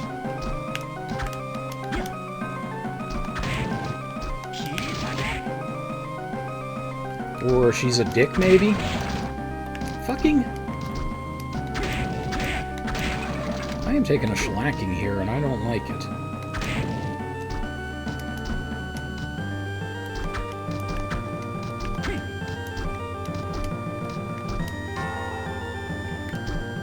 That's a nice little touch. But, fuck. Okay, you know what? We're gonna start rewinding. Because I can, and I will.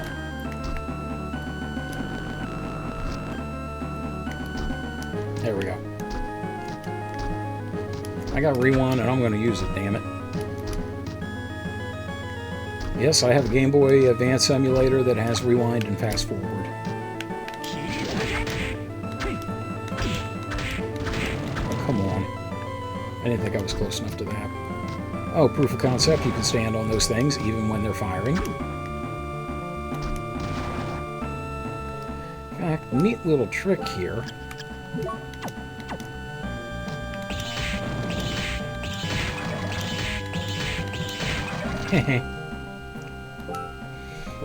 I love doing stuff like that.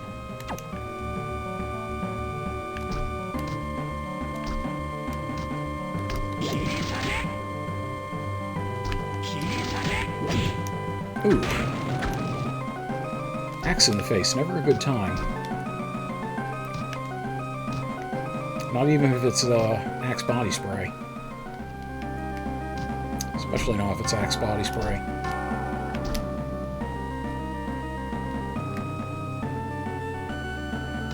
I think I wanted to be in there.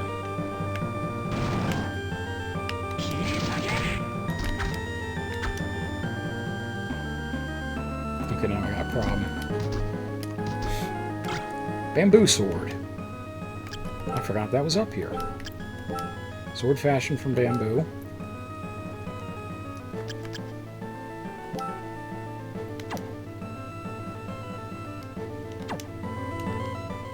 Wait a second.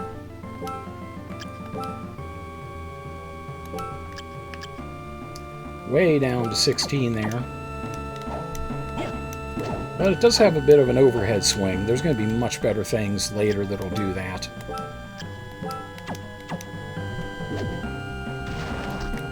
Whoa.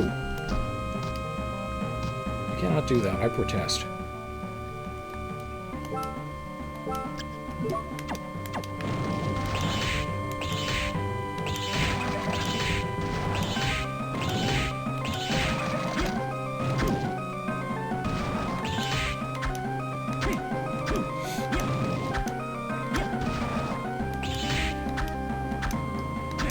As you can see, you do regenerate MP slowly.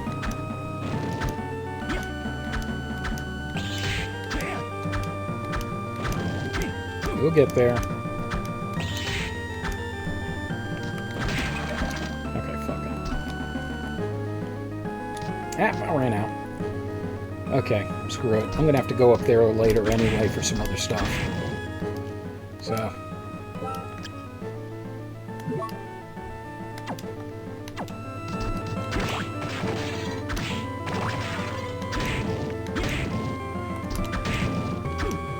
See if I can find a good stopping point here.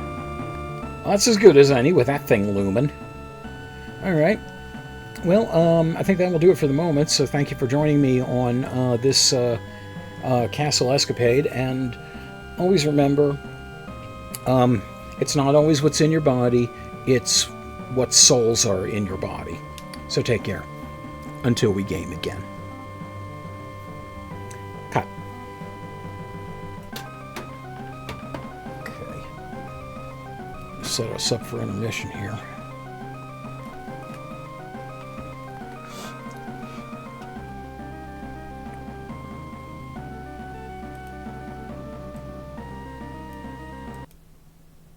Alright then.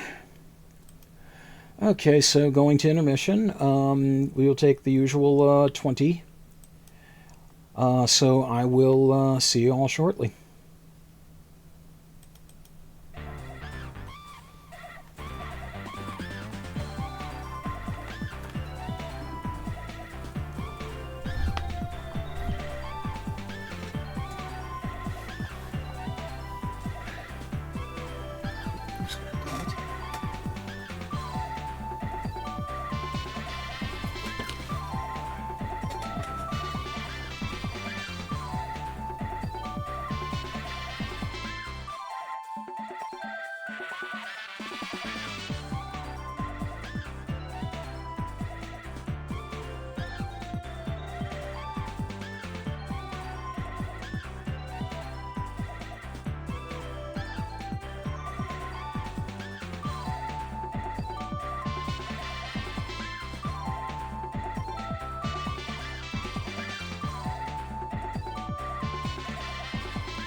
And welcome back.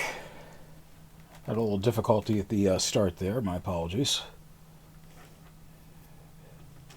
Forgot to mute the mic and then started arguing with things in my immediate vicinity. You know, like you do. But at any rate, I'm good. And we're coming back to some more Castlevania. Just give me 1 second here. There we go. Alright, so let me get the excuse me. Get the sound going.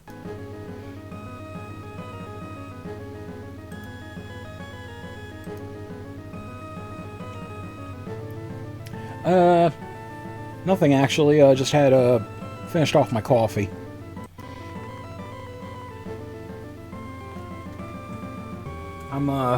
I'm probably gonna have a fairly big dinner when I'm done with this. Cause I was up early and didn't get a lot of sleep, and decided instead of trying to futilely try to keep getting sleep, then I'll I figured I'd like at least try to get some stuff done. I got everything uploaded and edited, so that's good. I do mine with sweet and low and French vanilla creamer. I just do basic Folgers, caffeinated, of course. I always thought Folgers should have teamed up with the Nightmare on Elm Street people. It's like, the best part of waking up is Freddy didn't kill you. Ravioli casserole.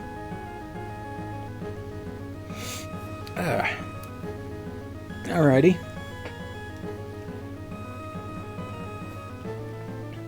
Yeah, I think the only actual coffee that ever got a brand endorsement in an Elm Street movie was Maxwell House, because that's what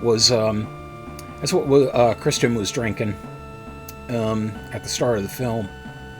Not so much drinking; she was like just tossing spoonfuls of grounds into her mouth and washing it down with Diet Coke. Not the healthiest option for you, but neither are for razor blades into your chest. So, it's a wash in the end. So, okay. Well, do what you have to, kitten. No problem. Alright, so let me go back into here. And let's see. And 3, 2, 1.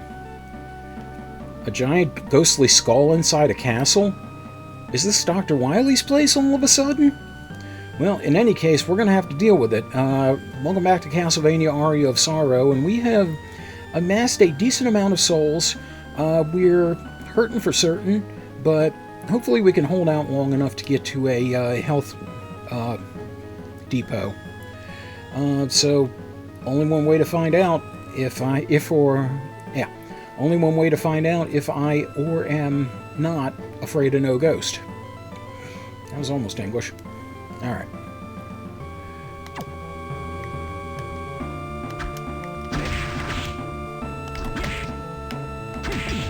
Oh shit. Giant ghost provides a protective barrier. Okay. Well, that worked out better than it had any right to. Okay, now, I remember this from before, but I don't know what exactly it protects you against.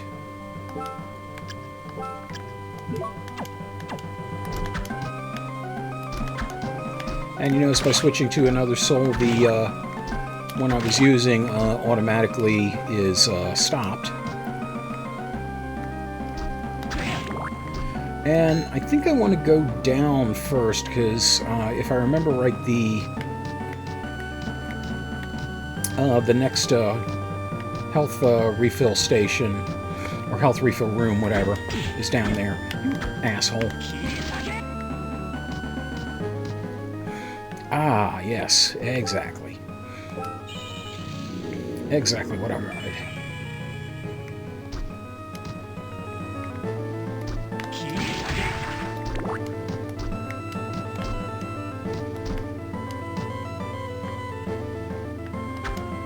Okay, so unfortunately the giant ghost is going to be back.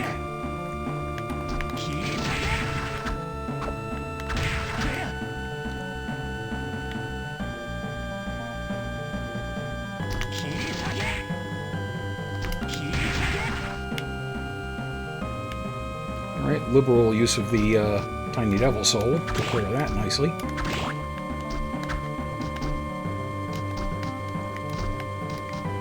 Get that. Hi there.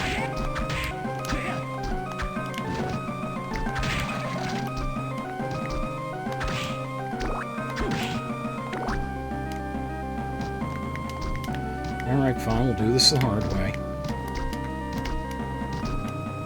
Back and forth and back and forth.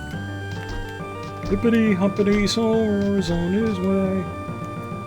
Almost called him Soma. I'm like, he's not a painkiller. Well, in the sense that he'll make your pain end.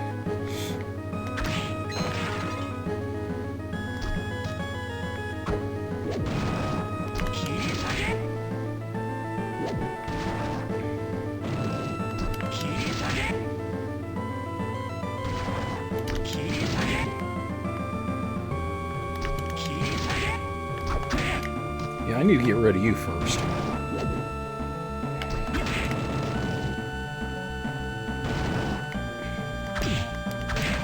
Damn it. Always walking too far up on them.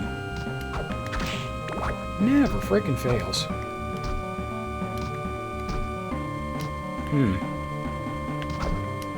Okay, either I need to hang around from the other direction to get that, or I need to stand on them. Durga. There's another variation of Durga later that is just unintentionally hilarious. For just no other reason than the name.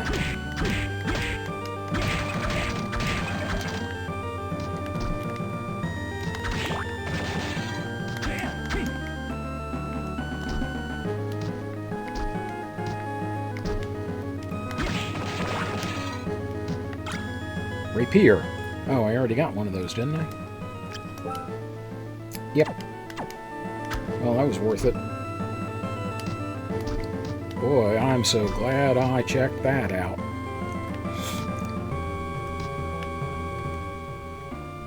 Okay. Did all that and the other thing I have to come back for. Yeah, I got them both. Nice.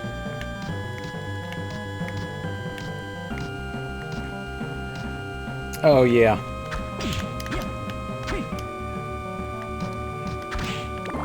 Having to find that stupid book.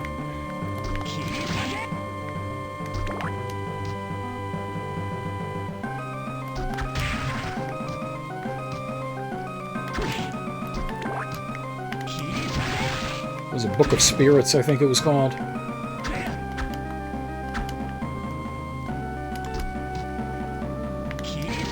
Okay, this hallway sucks.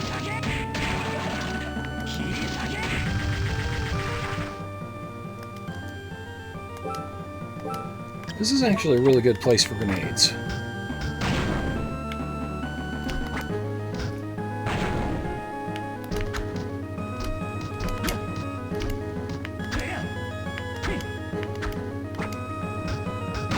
If I could ever throw them.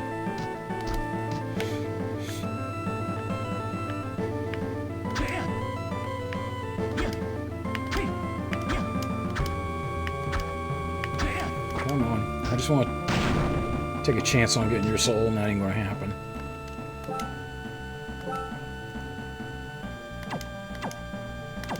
Yeah, come to think of it, Zombie Soldier might be a good one to have here.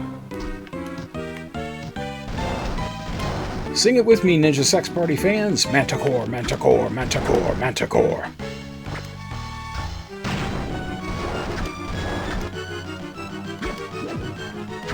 Yeah, the big problem with the Manticore is that stinger tail.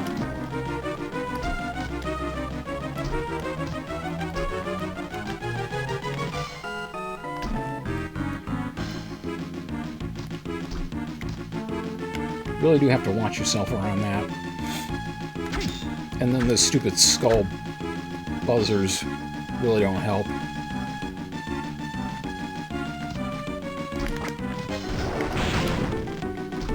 And that fireball hurts a lot. Seriously, that fireball hurts very much greatly.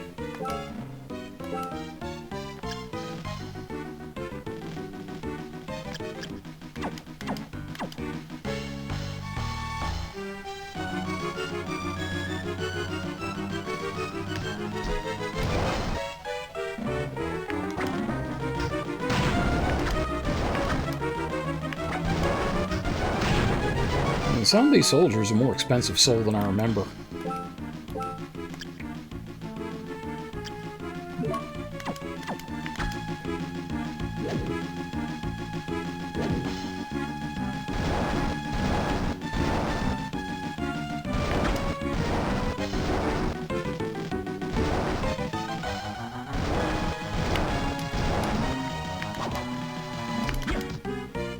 Shit. That was a bad move. So was that. And that. Wow, I am just fucking this up royally, aren't I?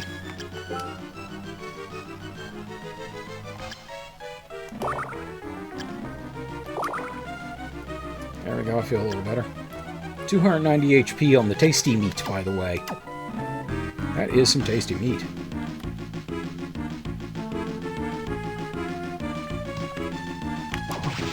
The Manticore would not be quite so bad if it weren't for the stupid frickin' buzzsaws.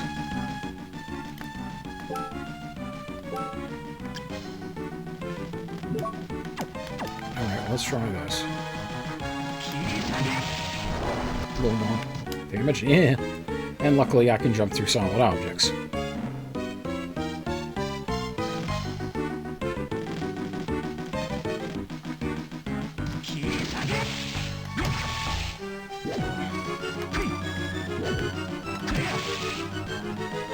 Yeah, you can get in there and take a swing, but it's a risky proposition.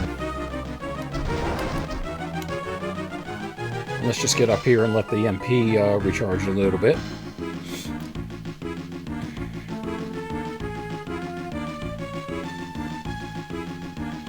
Yeah, I bet you didn't realize Monsanto was using nitro.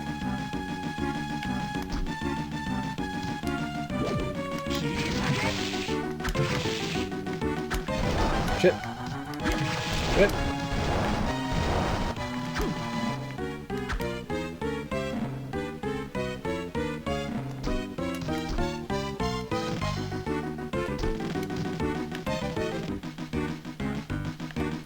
Yeah, doing a battle of attrition with this thing is just not a good idea. I know it seems like I'm being a complete wuss, but this is really the best thing to do. There we go.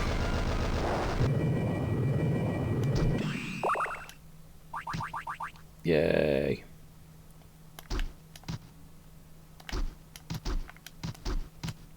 Now this is opened up.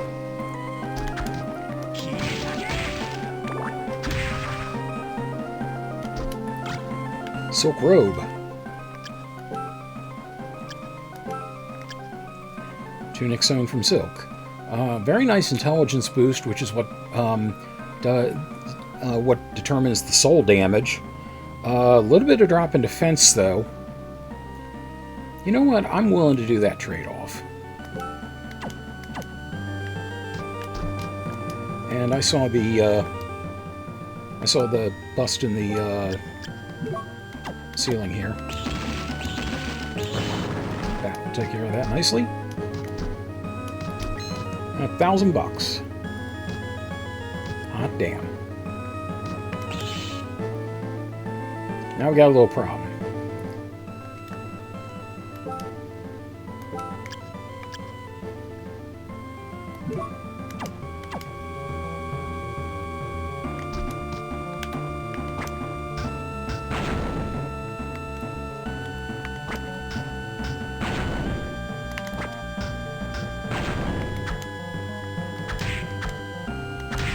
Well, it was worth a try.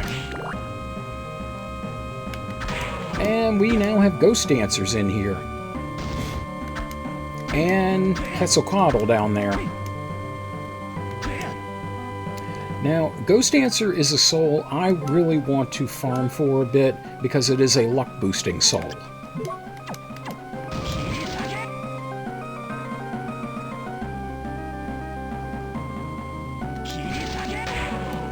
And since I mentioned my goal was 100% of everything, anything I have that will boost luck will definitely help me out.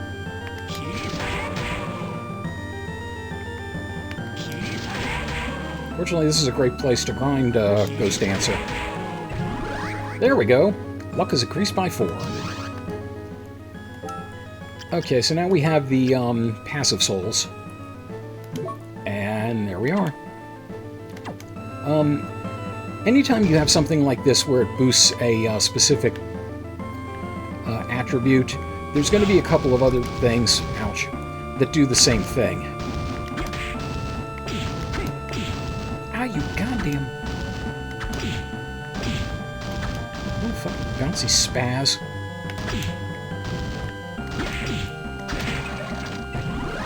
Quetzalcoatl, con is increased by 8. Well, there you go. You know, I think I'm going to go back through that chamber and make a save.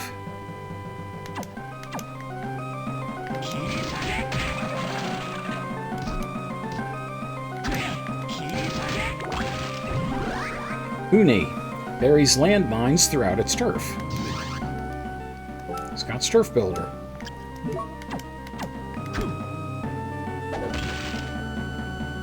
And that Rock Knight can do absolutely nothing to me, as long as I stay here.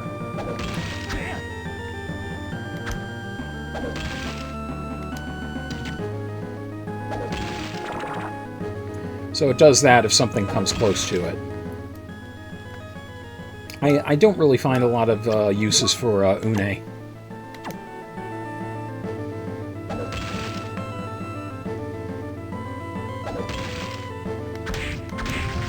If I do move in on the Rock Knight, I want to wait until it's thrown one of the rocks and the rubble is cleared.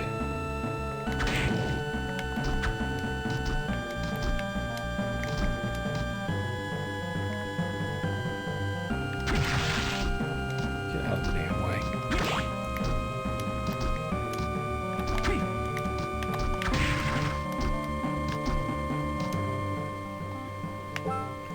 Okay, good.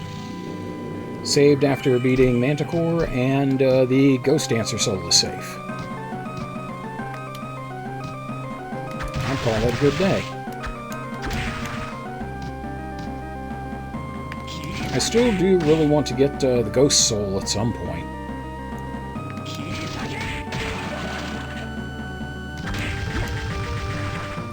Oh, the Une doesn't actually do what the Soul does. It doesn't jump up at you and try to hit you or anything. And the Rock Knight, as you imagine, throws rocks.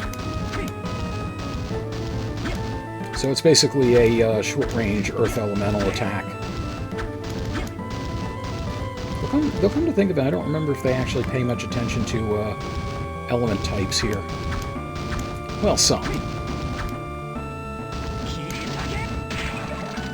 There we go. There'll be a lot more up where those Ghost Dancers were, but I can't get up there just yet. Oh, and as you can see, I can destroy the rocks. Oh, and actually the rubble doesn't harm me. That's good to know, and fuck you, flea men.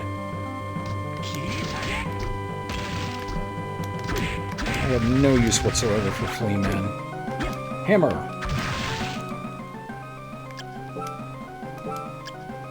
Holy shit, your standard hammer. Very damaging. Very slow. And it's got a bad blind spot. Yeah, you know what? I don't think so. I was almost sold on it.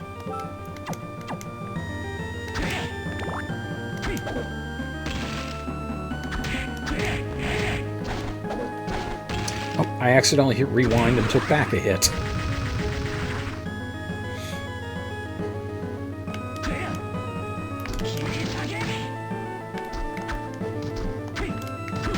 And that's the tiny devil actually using its attack. Which I don't think it's gotten a chance to do up to this point. Oh god, zombie officer. This guy is no joke.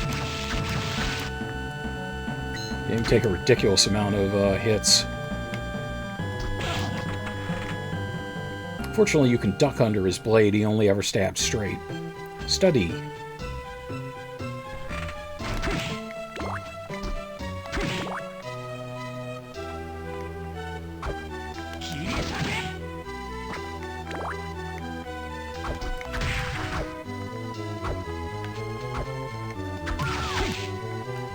Yeah, Durga is an enemy you have to approach kind of carefully.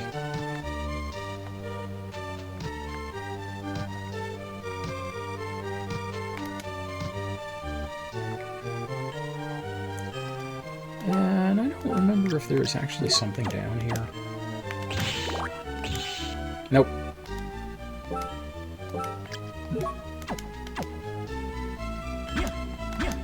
Okay, well, we never know until we try. Okay. Student Witch is a soul I absolutely want. And, Kitten, when you see this soul, you are going to love it.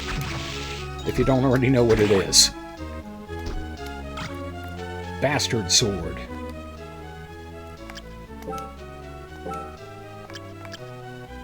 A little bit lower than the Basilard. Better reach, though. Yeah, you know what? I think I'll go with this. I actually do know why this is named as it is. There are basically two types of sword families. There are one-handed and two-handed, and it really has nothing to do with the length of the blade. It has everything to do with the length of the grip, the handle of it. So either they're meant to be used one-handed or two-handed. A bastard sword is halfway between them. It's also called a hand and a half. So you could wield it either way. And since it doesn't technically belong to either sword family, they refer to it as bastard sword. She threw a cat at me. Yeah.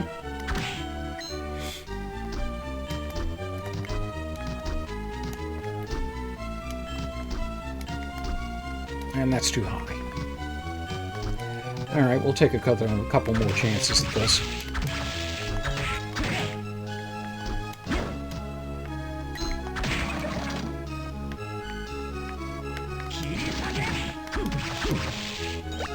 Cream soda has a cherry on top. And that's a health restorative. It's either health or MP, actually. I'm not sure which. But in either way, it's good.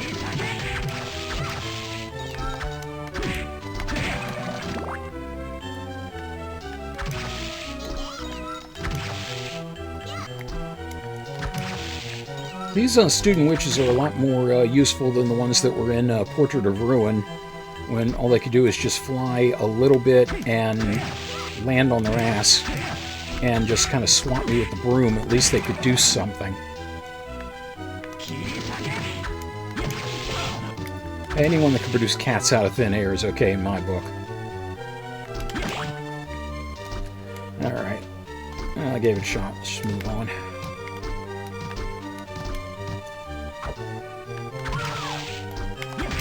Okay, so a little less damage, but I got better range on Durga. I'm happy about that. I will gladly trade damage for range.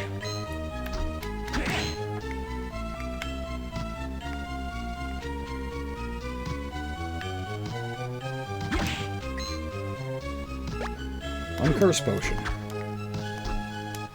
Well, that'll happen at some point, so that's good. Evil Butcher. Throw sharpened butcher knives. Let's see. Now, I don't remember if these are exactly what I was thinking of, but let's try it. Okay, no, it's just a straight-out knife. There's another one that actually sticks in enemies and does repeated damage.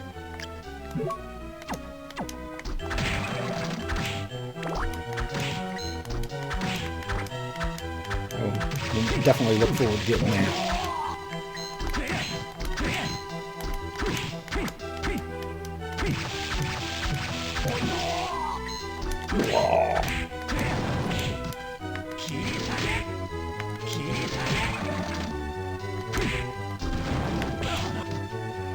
These things are such a pain in the ass. And each one of them counts as a separate enemy, which means they each have a chance to drop the damn soul, and none of them want to do it. Okay, I don't know if I can actually get up here now, even with the box pushing. Suddenly stack up.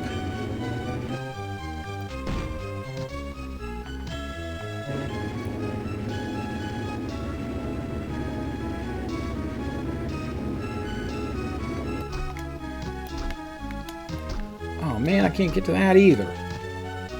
This just reeks on toast. Oh my god, I cannot believe you dodged between those.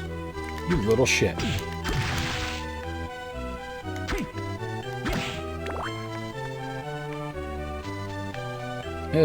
Creepy. Machine gun webbing.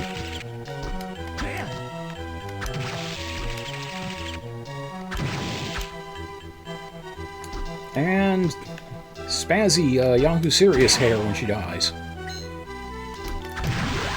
Seriously, I'm not a Spider fan. I like Spider-Man, but, you know, real life spiders, no thank you. And these ectoplasm can be very annoying because they can curse. Health tunic. Long past the need for that.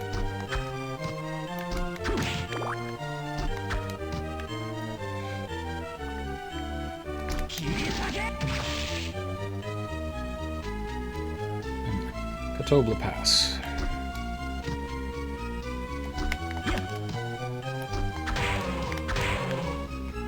So as you can see, you can ride these guys, and there's actually several times where you want to do that.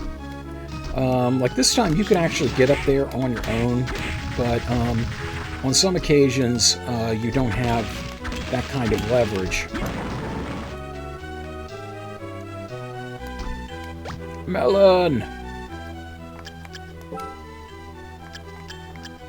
A melon of the finest quality. This thing, if I remember right, is a huge HP restorer. So yeah, I'm definitely going to want to hold on to that for a while.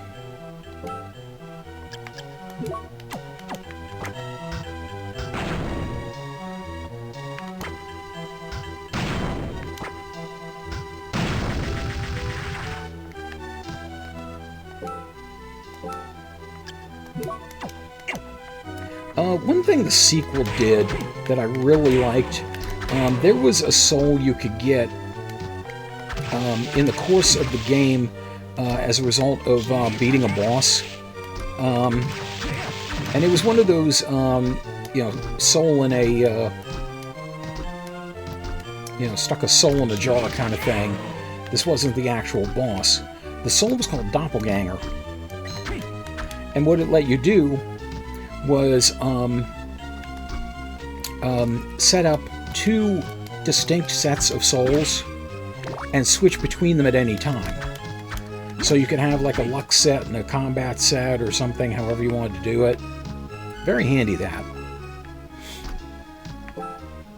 Enemy in the game is allergic to pineapple. Great, let's order a pizza and, you know, half pepperoni, half kill everything. I have lost track of the number of times that bastard has gotten me.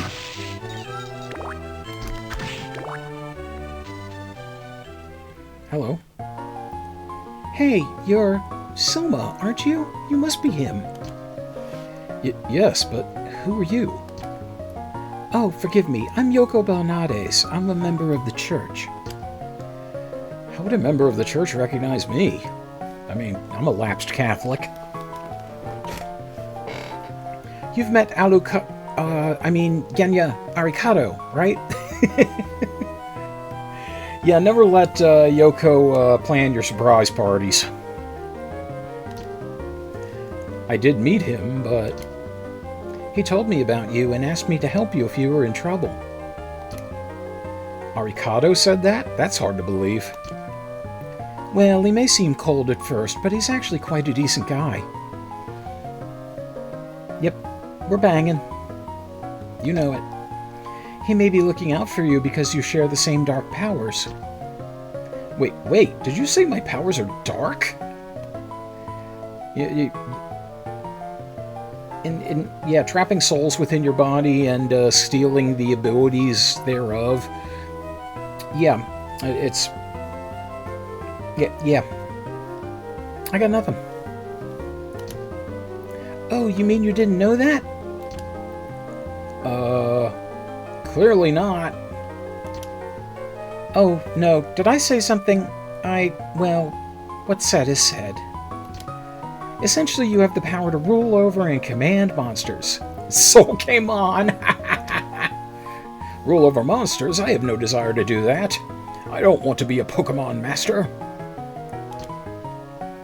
It comes as naturally as breathing for you, so you may not realize it yet. Okay, now exhale a tiny devil.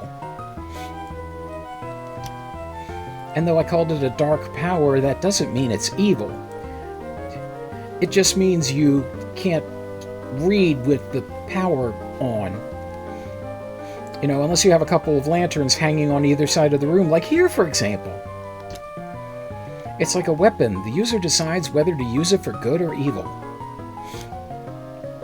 Well, when you put it that way, I feel a little better.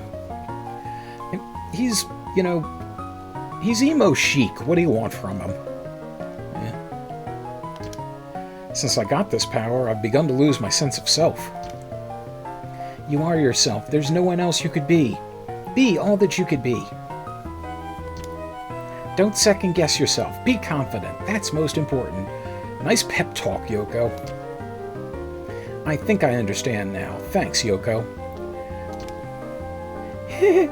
I'm not used to being thanked by people. Especially not Paul and Linda McCartney. Oh, I forgot to ask you. Have you seen a man named Graham?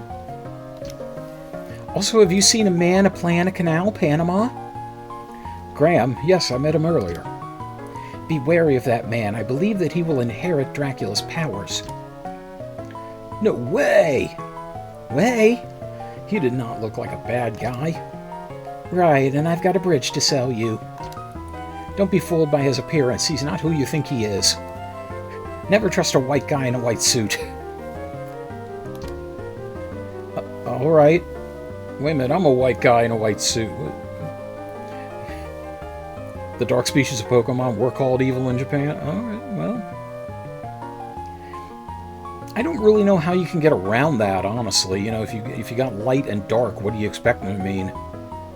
You know? It's like light... What do you call them? Light and dim? Well, I must be going. I've got to find Graham. See you around. Yoko's awesome, even if she's, like, occasionally airheaded. Okay, well, I think that'll do it for this installment. So, thank you very much for exploring the castle with me. Always a pleasure. And always remember, if you plan to be a master of monsters, it requires a lot of deep study. So, hit those books, Soma. Take care. Until we game again. Cut. Need a quick drink.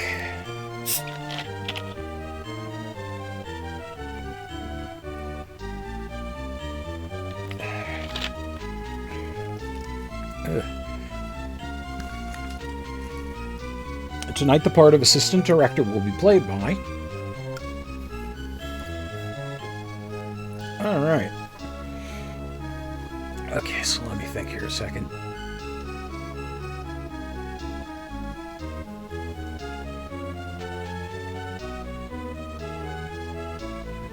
Alright. 3, 2, 1. Soma's willpower is being sorely tested, and everybody wants to help us cram. Welcome back to Castlevania, Aria of Sorrow, and we are currently in the study, and we have just met Yoko Belnades, who represents the church and warned us against trusting Graham. She also dropped a little oopsie about Genya Arikado as to who he exactly is, and mentioned that our powers are dark, but not evil, somehow. I guess it makes sense if you read the book. Anyway, without further ado, let's, yeah.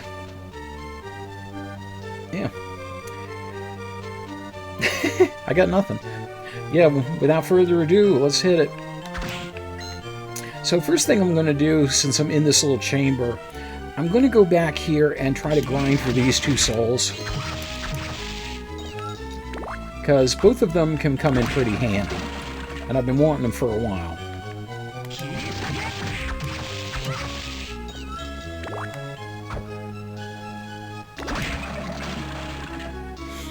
So I'll try and give a few tries, see if we can hit it. Get this. Oh, she jumped high.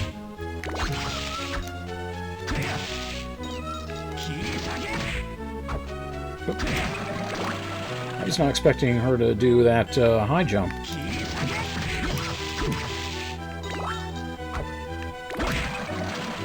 Also, I do feel bad that I have to swipe the cats out of existence, but, you know.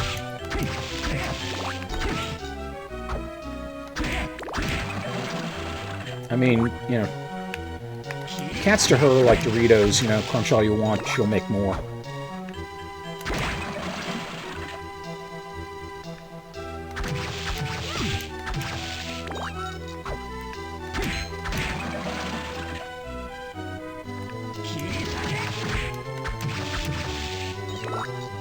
You know what? Don't forget about the skeleton archer for a moment.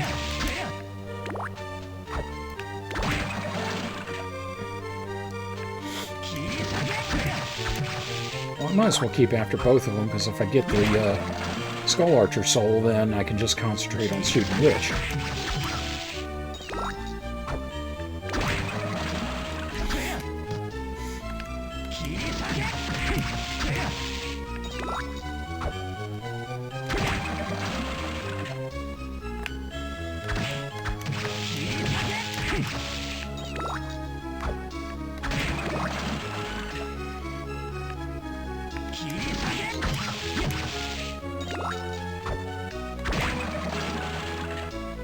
Oh, come on.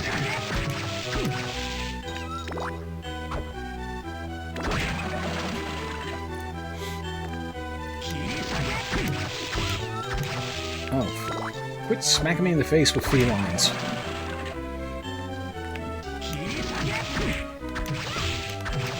I have no meow mix for you. Alright, I'll try a couple more times and then move on.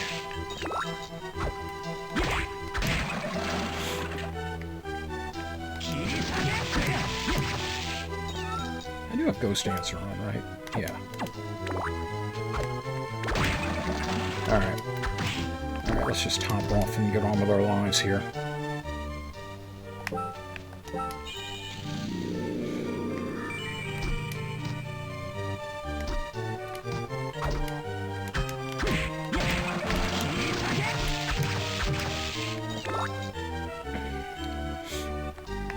You can't park that here. There's a perfectly good bike rack outside.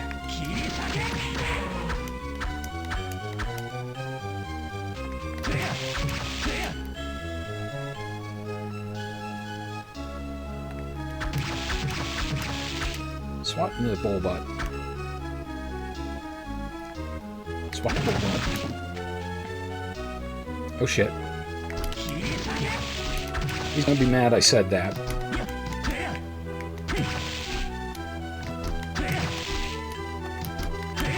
What the hell is this guy doing in the study? Like what the hell would the Minotaur be studying in here? I mean, maybe he's reading, like, you know, Sun Tzu's The Art of War. Or maybe he thinks this is gym class.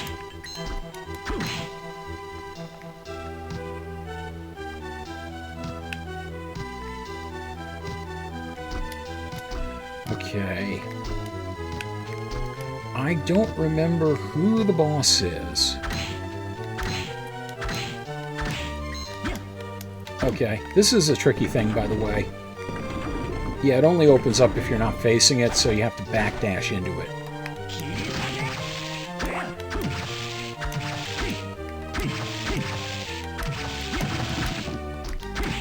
That you have to be fairly aggressive against.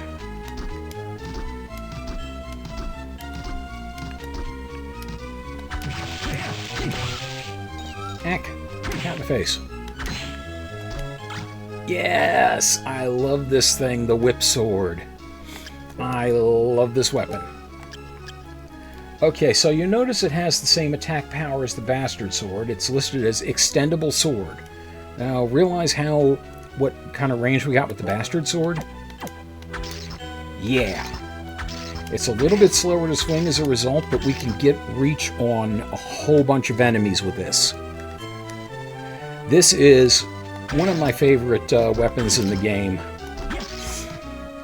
I'm not going to use it through the whole game because better stuff will come up, but for right now, yeah. This rules.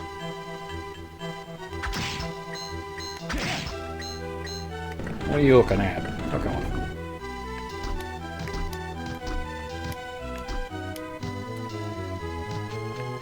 Okay. It's like a sword and a Chinese yo-yo. Yeah, those kind of weapons actually did exist, and one of the characters in Soul Calibur uses it. I don't remember her name, though, because I never got into the series. Ivy, that's her name, I think. Okay, great armor. I don't know, it might be pretty good armor. I don't know about great. We'll have to see.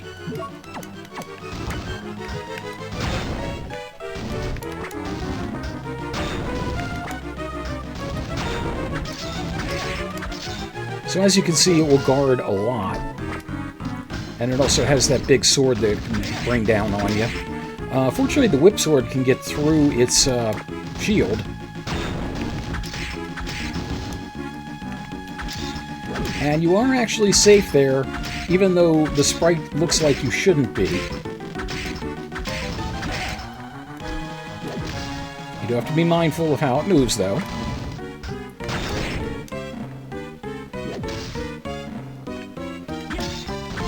And I'm a little confused because I thought the rocks could hurt you. Yep, there it goes.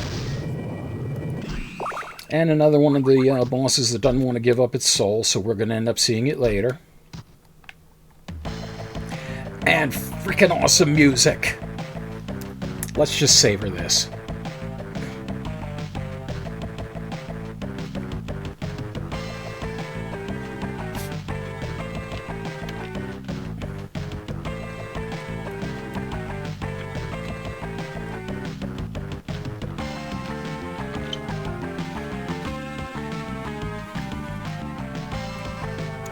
Okay, let me get my best voice right.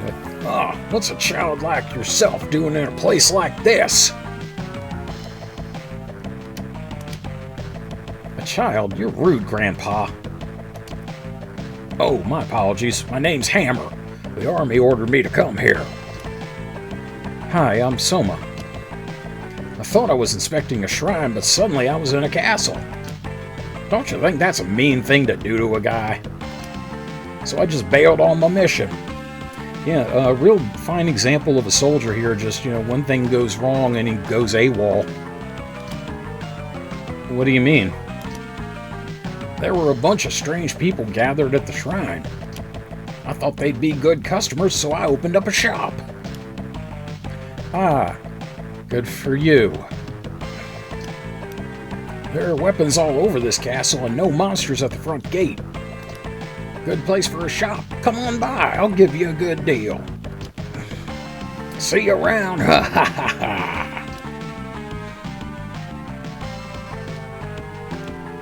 Stiff shoulder walk out. A shop, huh? I don't get it. Yeah, you gotta wonder, like, is he been there at the front of the castle the whole time? Or did you suddenly have to find him now? And why the hell was he down here? Unless he was just scrounging, and if he was scrounging, you know, how did I manage to get the whip sword before him? Screw it, I got it. Malphas, jump again in mid-jump. Yeah, Malphas was the Raven demon that showed up in a couple of the different games. So now we have a double jump, yay. Which means we can go back and get that stuff we missed before.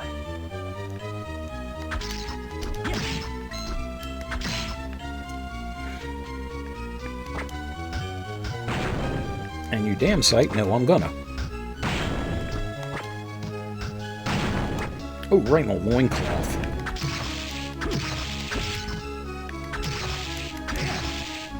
Ouch. Right in the head. Okay, I don't remember that ectoplasm being there before.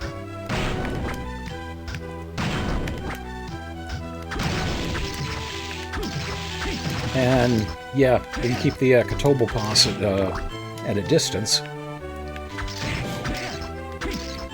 And Buer is now no threat at all. Really, the only time Buer is a threat is if it's coming downstairs, you know, slinky-like.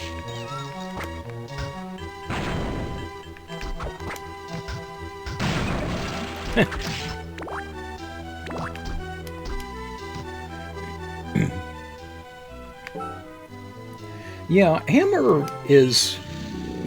In Dawn of Sorrow, they made Hammer like a real dope, and especially a lovesick dope, because he's all, you know, crushing on Yoko. But I do have to admire his loyalty. Like, he doesn't care what kind of problems he's going to get into. If Soma needs them, he's there. Yeah. You know, Soma didn't even have to ask him to come. He was like, I'm there, buddy. So, you know, you gotta respect a guy with that kind of loyalty. But then again, when you're talking about a guy with that kind of loyalty, Hammer did go AWOL on his mission at the first sign of inconvenience.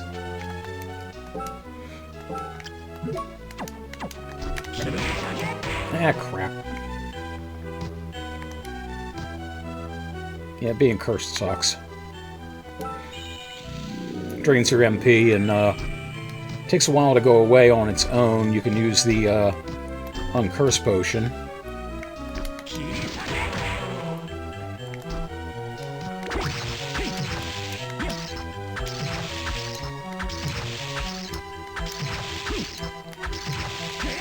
You can only imagine, like, Soma picked up this weapon and somehow he immediately knows how to use it. You know, that a weapon like that requires a hell of a lot of skill, you have to imagine.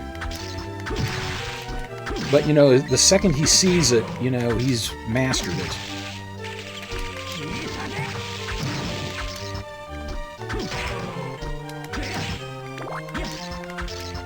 Fucker. Hate. Much hate. Lots of hate for you.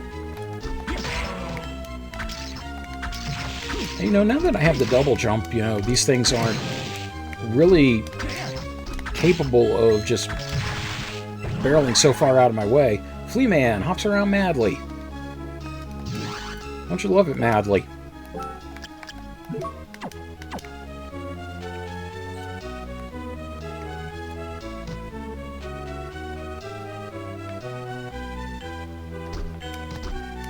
I'll show that off in a moment.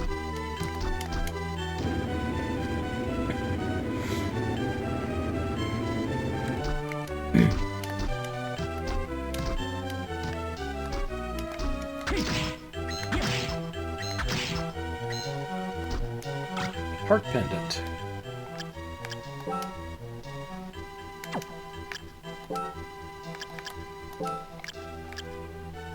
Heart-shaped pendant inside your heart-shaped box for weeks. Raise in defense doesn't affect luck at all. So yeah, why not?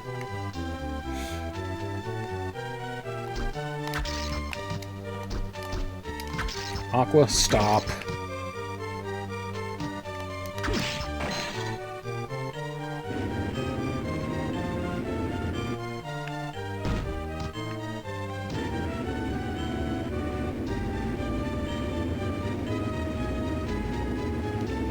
Sadly, I don't think there's anything to make the box push and go faster, but whatever. Broadsword.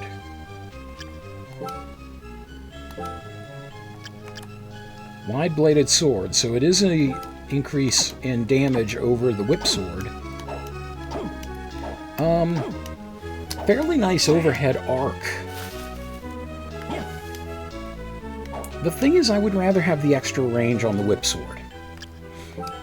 I can't help it, I just love the thing. You know? We all have our favorites. If there were hook swords in here, I'd probably use that. Yes! The power of Spaz is mine to command! Ichik?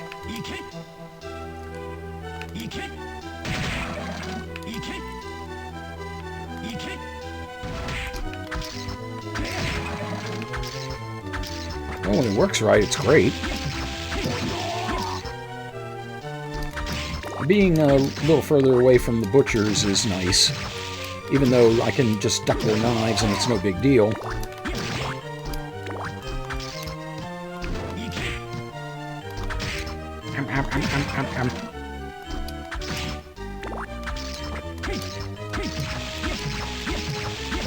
Just notice the cracked mirror in the background there.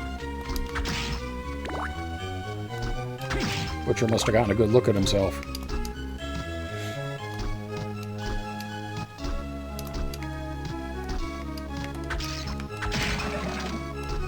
Winged Skeleton, I already have their souls from the very beginning, so no need to worry about them.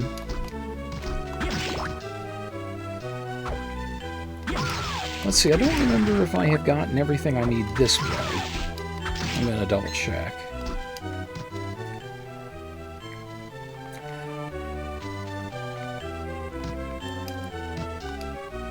Oh, that's right, this was blocked off to me because I didn't have I didn't have a double jump to get up there, but now I do.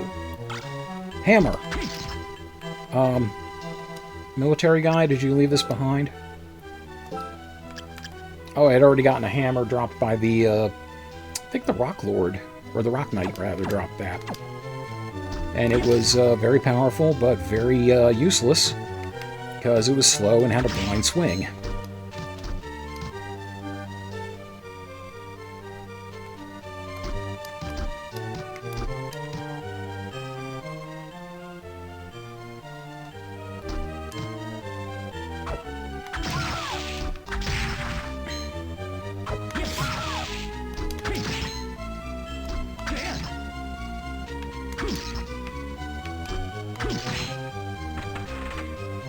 Oh, Portrait of Ruin, no question.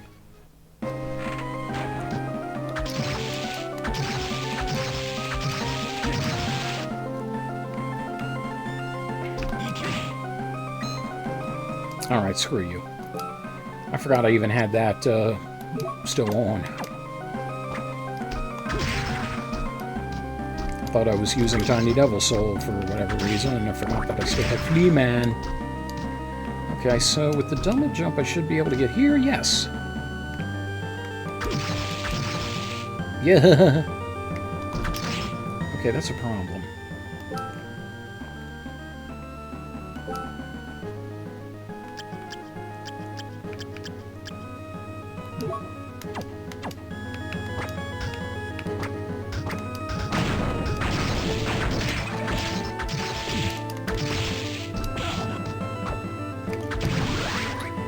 Guy wrecked my shit. He was just positioned in the worst possible place.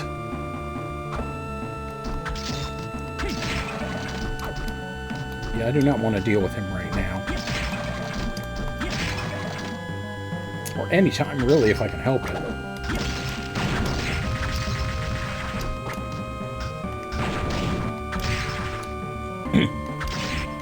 Okay, the Skeleton Knights are much easier to deal with now that I got range on them.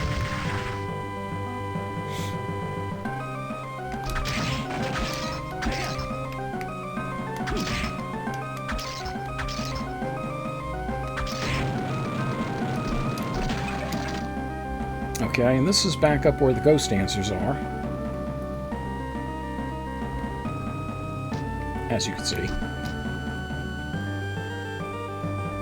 I don't remember how much of a drop this is.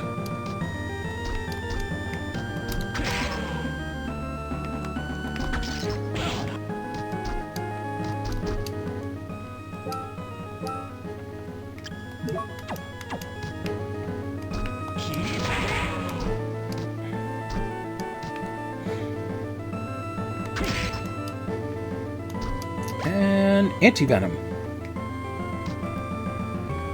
I just like the I like the music. I like the things with the two characters, the switching deal, the story.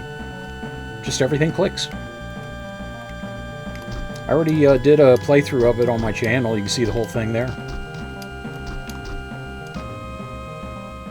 Okay, and this is what I wanted, the teleport gate.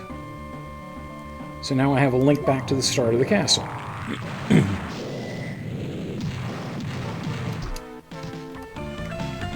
So this is right above where the all the zombies were, and oh god.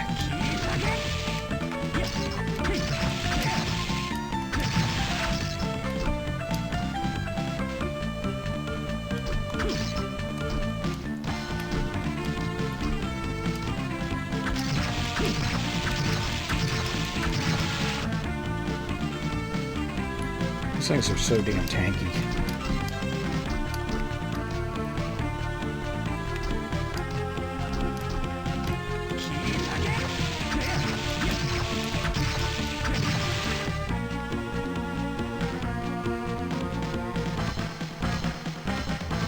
Something down this way, I believe. Yes. Kestis. Fist attachment used for punching. Very high power, but shit range. Yeah, there is no reason to get hand-to-hand here at all. Especially not when you got something like the whip sword in your arsenal.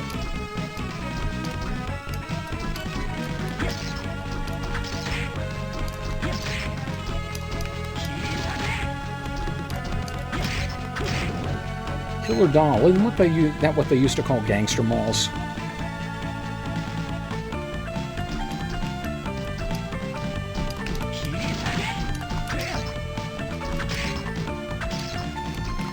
Now, if I remember right, killer dolls can actually curse you if they touch you.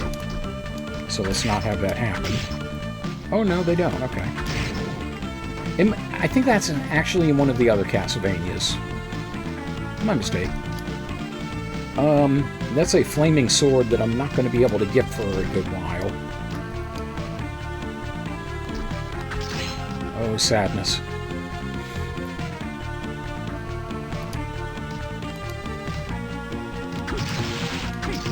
Hey, remember when you were sort of almost a threat to me? Yeah, me either. Oh, you prick. You just have to go and make me a liar. At any rate, I still need their souls. Oh, a little something, by the way. Talking to Mina counts as a full restoration, but not as a save. Welcome back, Soma. Hey. What? That man over there. Who, you mean Hammer?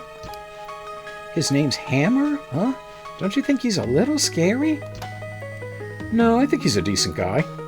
Yeah, guy you barely know. But look at all those weapons he has over there. He told me he was opening up his own shop. Here? He's opening a shop in this castle? He's weird. Well, yeah, I mean, you know, every castle needs a gift shop on the first floor. You know, you ever been to Buckingham Palace? Yeah. Yeah, Vatican City? Gift shop, it's a tourist trap. Yeah, it's pretty strange. But if you say that he's a good guy, I'll believe you. No idea what she says. Howdy there, you came. Is this where you've opened your shop? Yes, yes it is. By the way, that cute young lady over there. She's staring at you. Is she your friend? Yeah. Whoa, I had no idea you were so popular with the ladies. Hey, it's not like that. Don't be shy now, you hear? It's good to be young. It's a good thing. Alrighty, back to business. Take a look around, friend. His voice hurts my throat. Shit.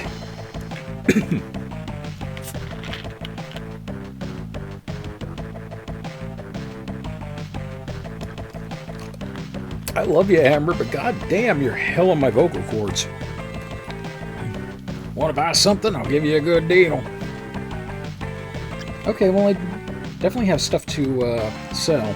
If you have something of value, I'll buy it off you for a fair price. You leaving already? Okay, so yeah, I'm gonna hold on to these things. I'm gonna, just because I want to make sure I have 100% of everything. There are a lot of things that I'm never going to use again that I'm not going to sell, like this knife. It's just going to be things that I find and get multiples of.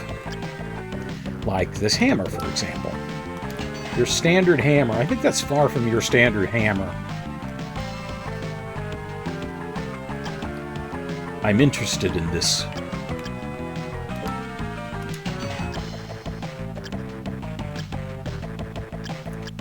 Got a lot of these from the zombies. And one from, I think the Flea Man dropped one? Okay, well that's it for the stuff to sell. 44.36, okay. Alright.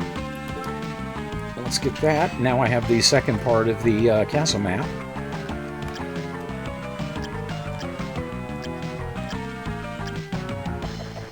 Combat knife. I'm pretty sure I can get that as a drop from the zombie soldier.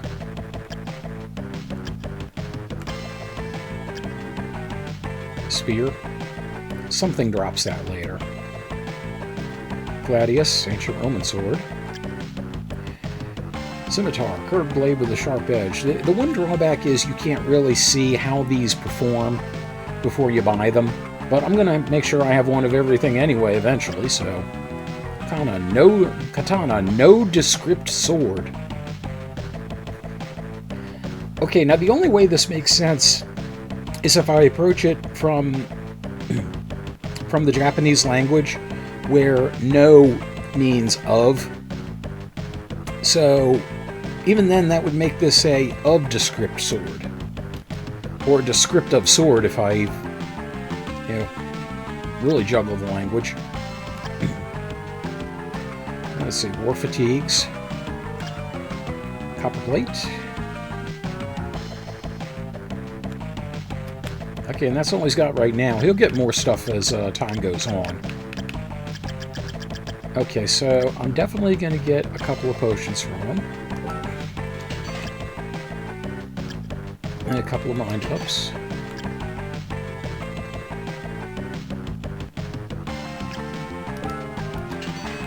One more of each of these.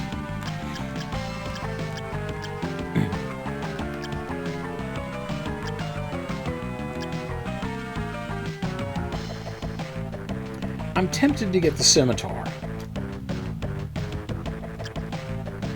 But if I do that, I might as well just go right to the katana, because I know that has a very wide swing radius. I do need to up my defense, though. That's the only thing. Only problem is, the only two things he has for defense that I haven't already found are going to lower my int.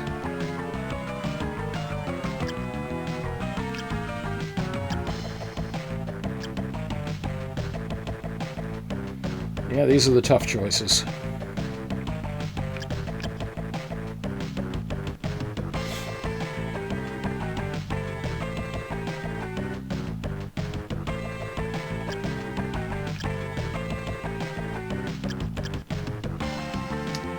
Okay. You know what? I'm not done playing with the whip sword. So I'm going to go ahead and get the war fatigues.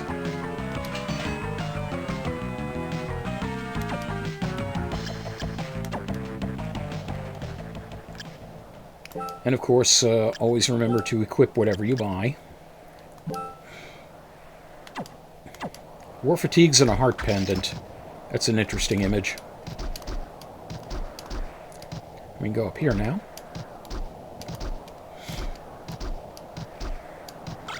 Lucky Charm. It's magically delicious. And it's a luck boost. 1 drop in defense. Don't give a damn. Luck me. Luck me hard.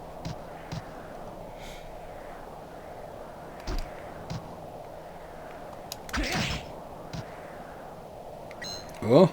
It was like just coin dropped out of the... You dropped out of the sky and then a coin dropped out of the sky. Am I missing something? Yeah, you probably are. Well, the good thing is I'm not too far away from affording those other swords unless... assuming, of course, there isn't something that drops them before that. With at least one of them, I know there is.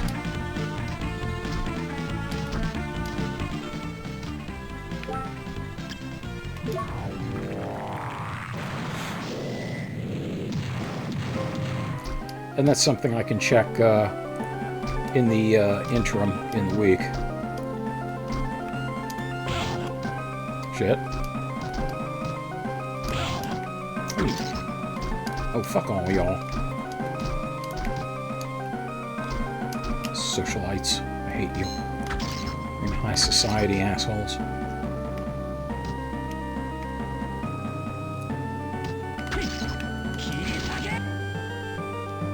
And it misses every single one of them.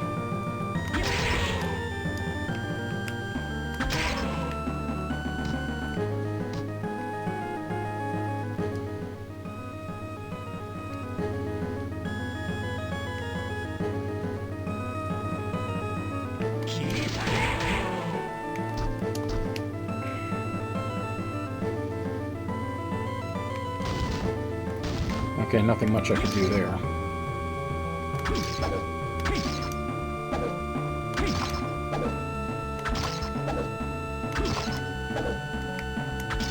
Come on, throw your head. I want to do that.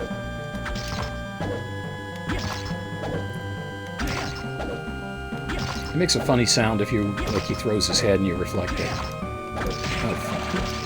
Uncooperative bitch. Ow. I thought I had the arch to help me there.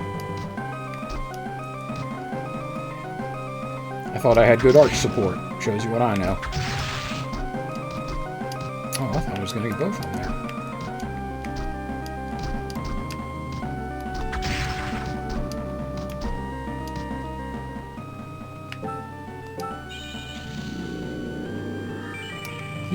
Yeah, I did like Symphony of the Night a whole lot.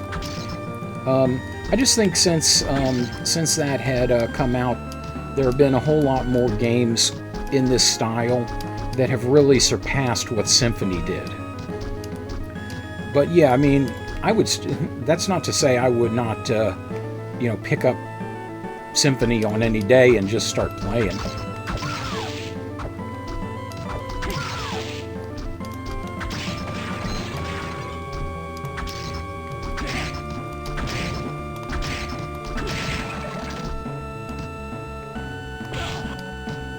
Asshole! How dare you stand there?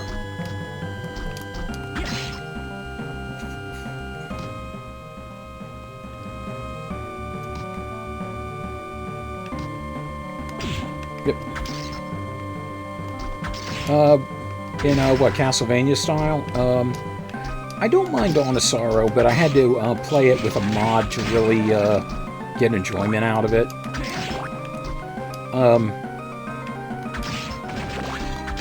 Let's see. I do like Order of Ecclesia, but I never finished it. Probably my favorite of the 2Ds is Super Castlevania 4. I did like Castlevania 3, but dear God, I needed rewind and save states to get anywhere close to finishing that. And actually, when I did, I think I did it with Cypher, if I remember right.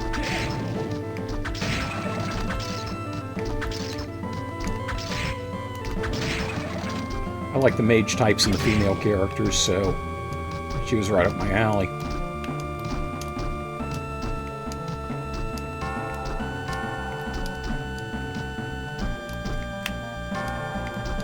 Yeah, come on.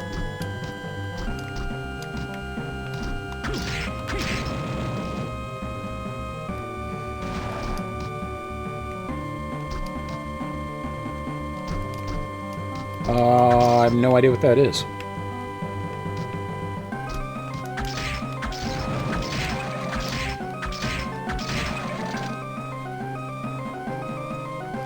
Killer name, I'll give it that. High mind up. Dude, my mind's so high right now. And high potion.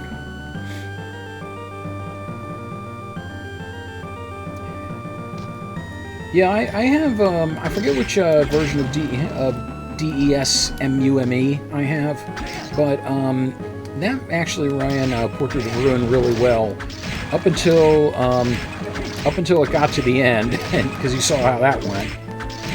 It fucked up the end credits, something fierce. But up until then, everything was, you know, real great.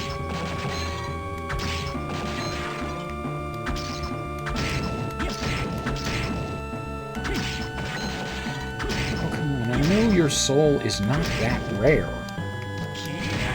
Stingy, dead, flaming puppy things. Oh, you little bitches.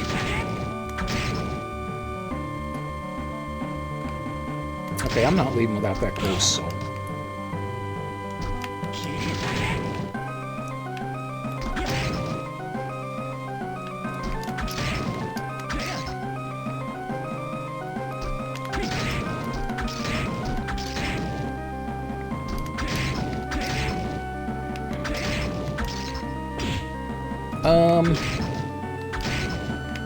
Can't beat. Way too calm.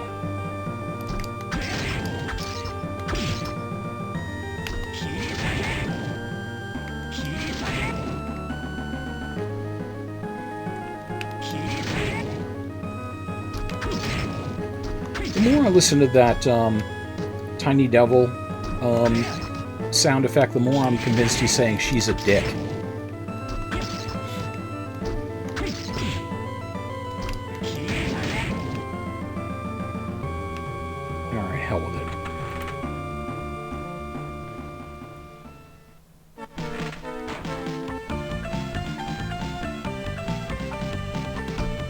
And this is the hallway where we met Graham. Apparently it just stays empty.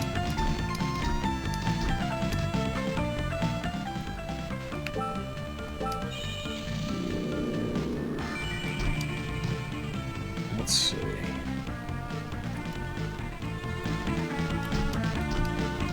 Can't get that still.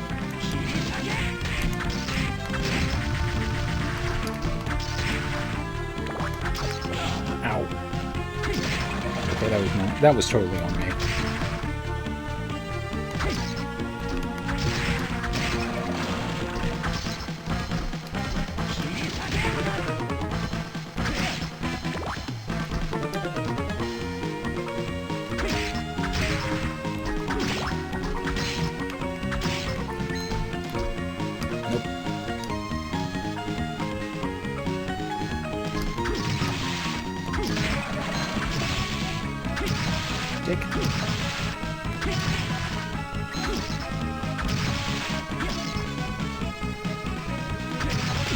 Oh, fuck you. It's like the lamest version of telefragging with these damn zombies.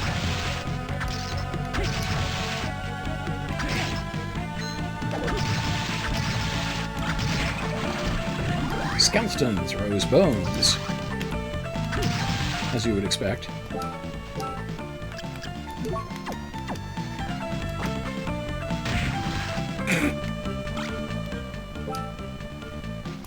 It's almost useful enough to be, well, useful, but then it just circles back around to ludicrous. At least they're not like throwing them like end over end like boomerangs or something.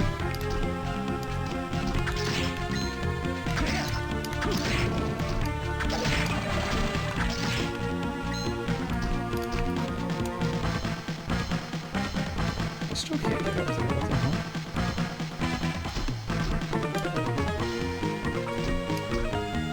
Still too high. Oh well.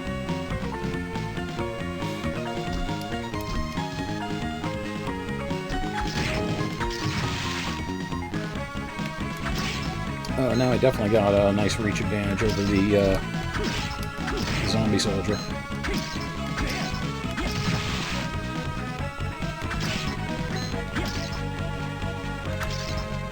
I just noticed the zombie soldier apparently has a radio backpack. Like it's going to call for reinforcements. Combat knife. Knife designed for hand-to-hand combat. Very quick. Bad range.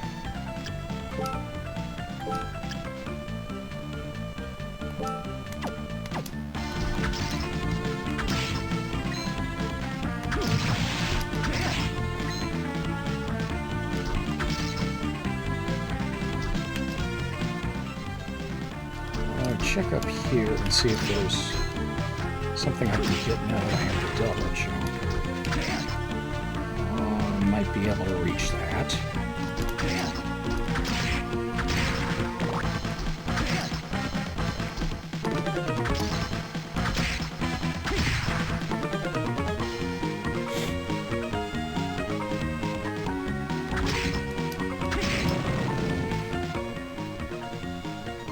Not this one.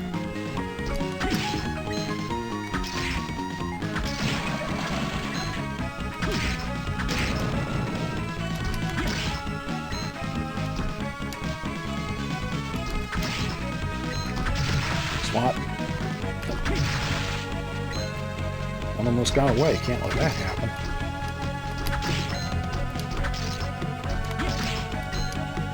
Okay, yeah, it's way too high for that.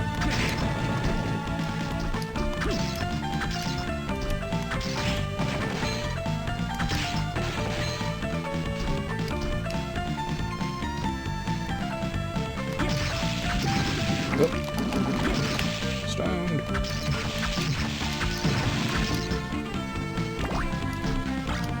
Copper plate.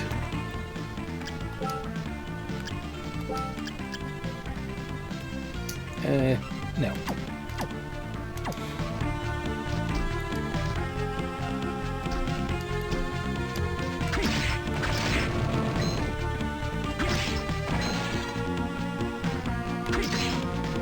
I'm amazed at some of the souls I haven't gotten at this point.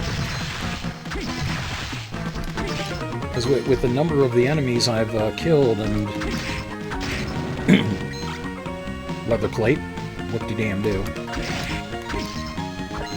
That would have been nice to have earlier.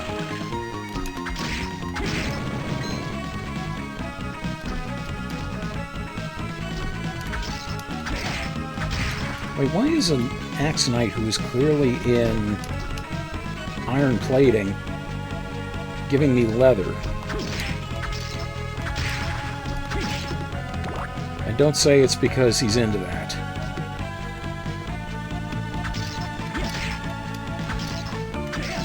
Yeah, this one you gotta be a little careful if you attack it from behind that it doesn't whiplash into you.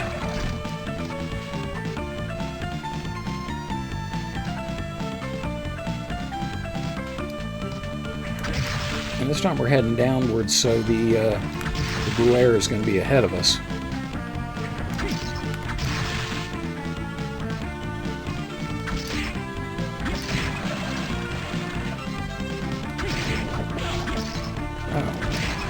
You hid behind the fire roller. You sneaky little something.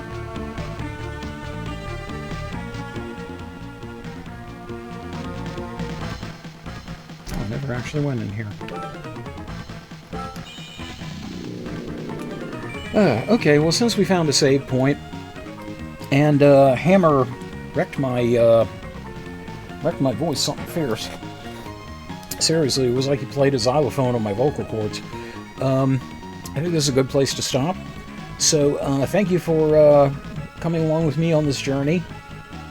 And always remember, when evil comes along, you must whipsword it. Whipsword it good. So take care. Until we game again.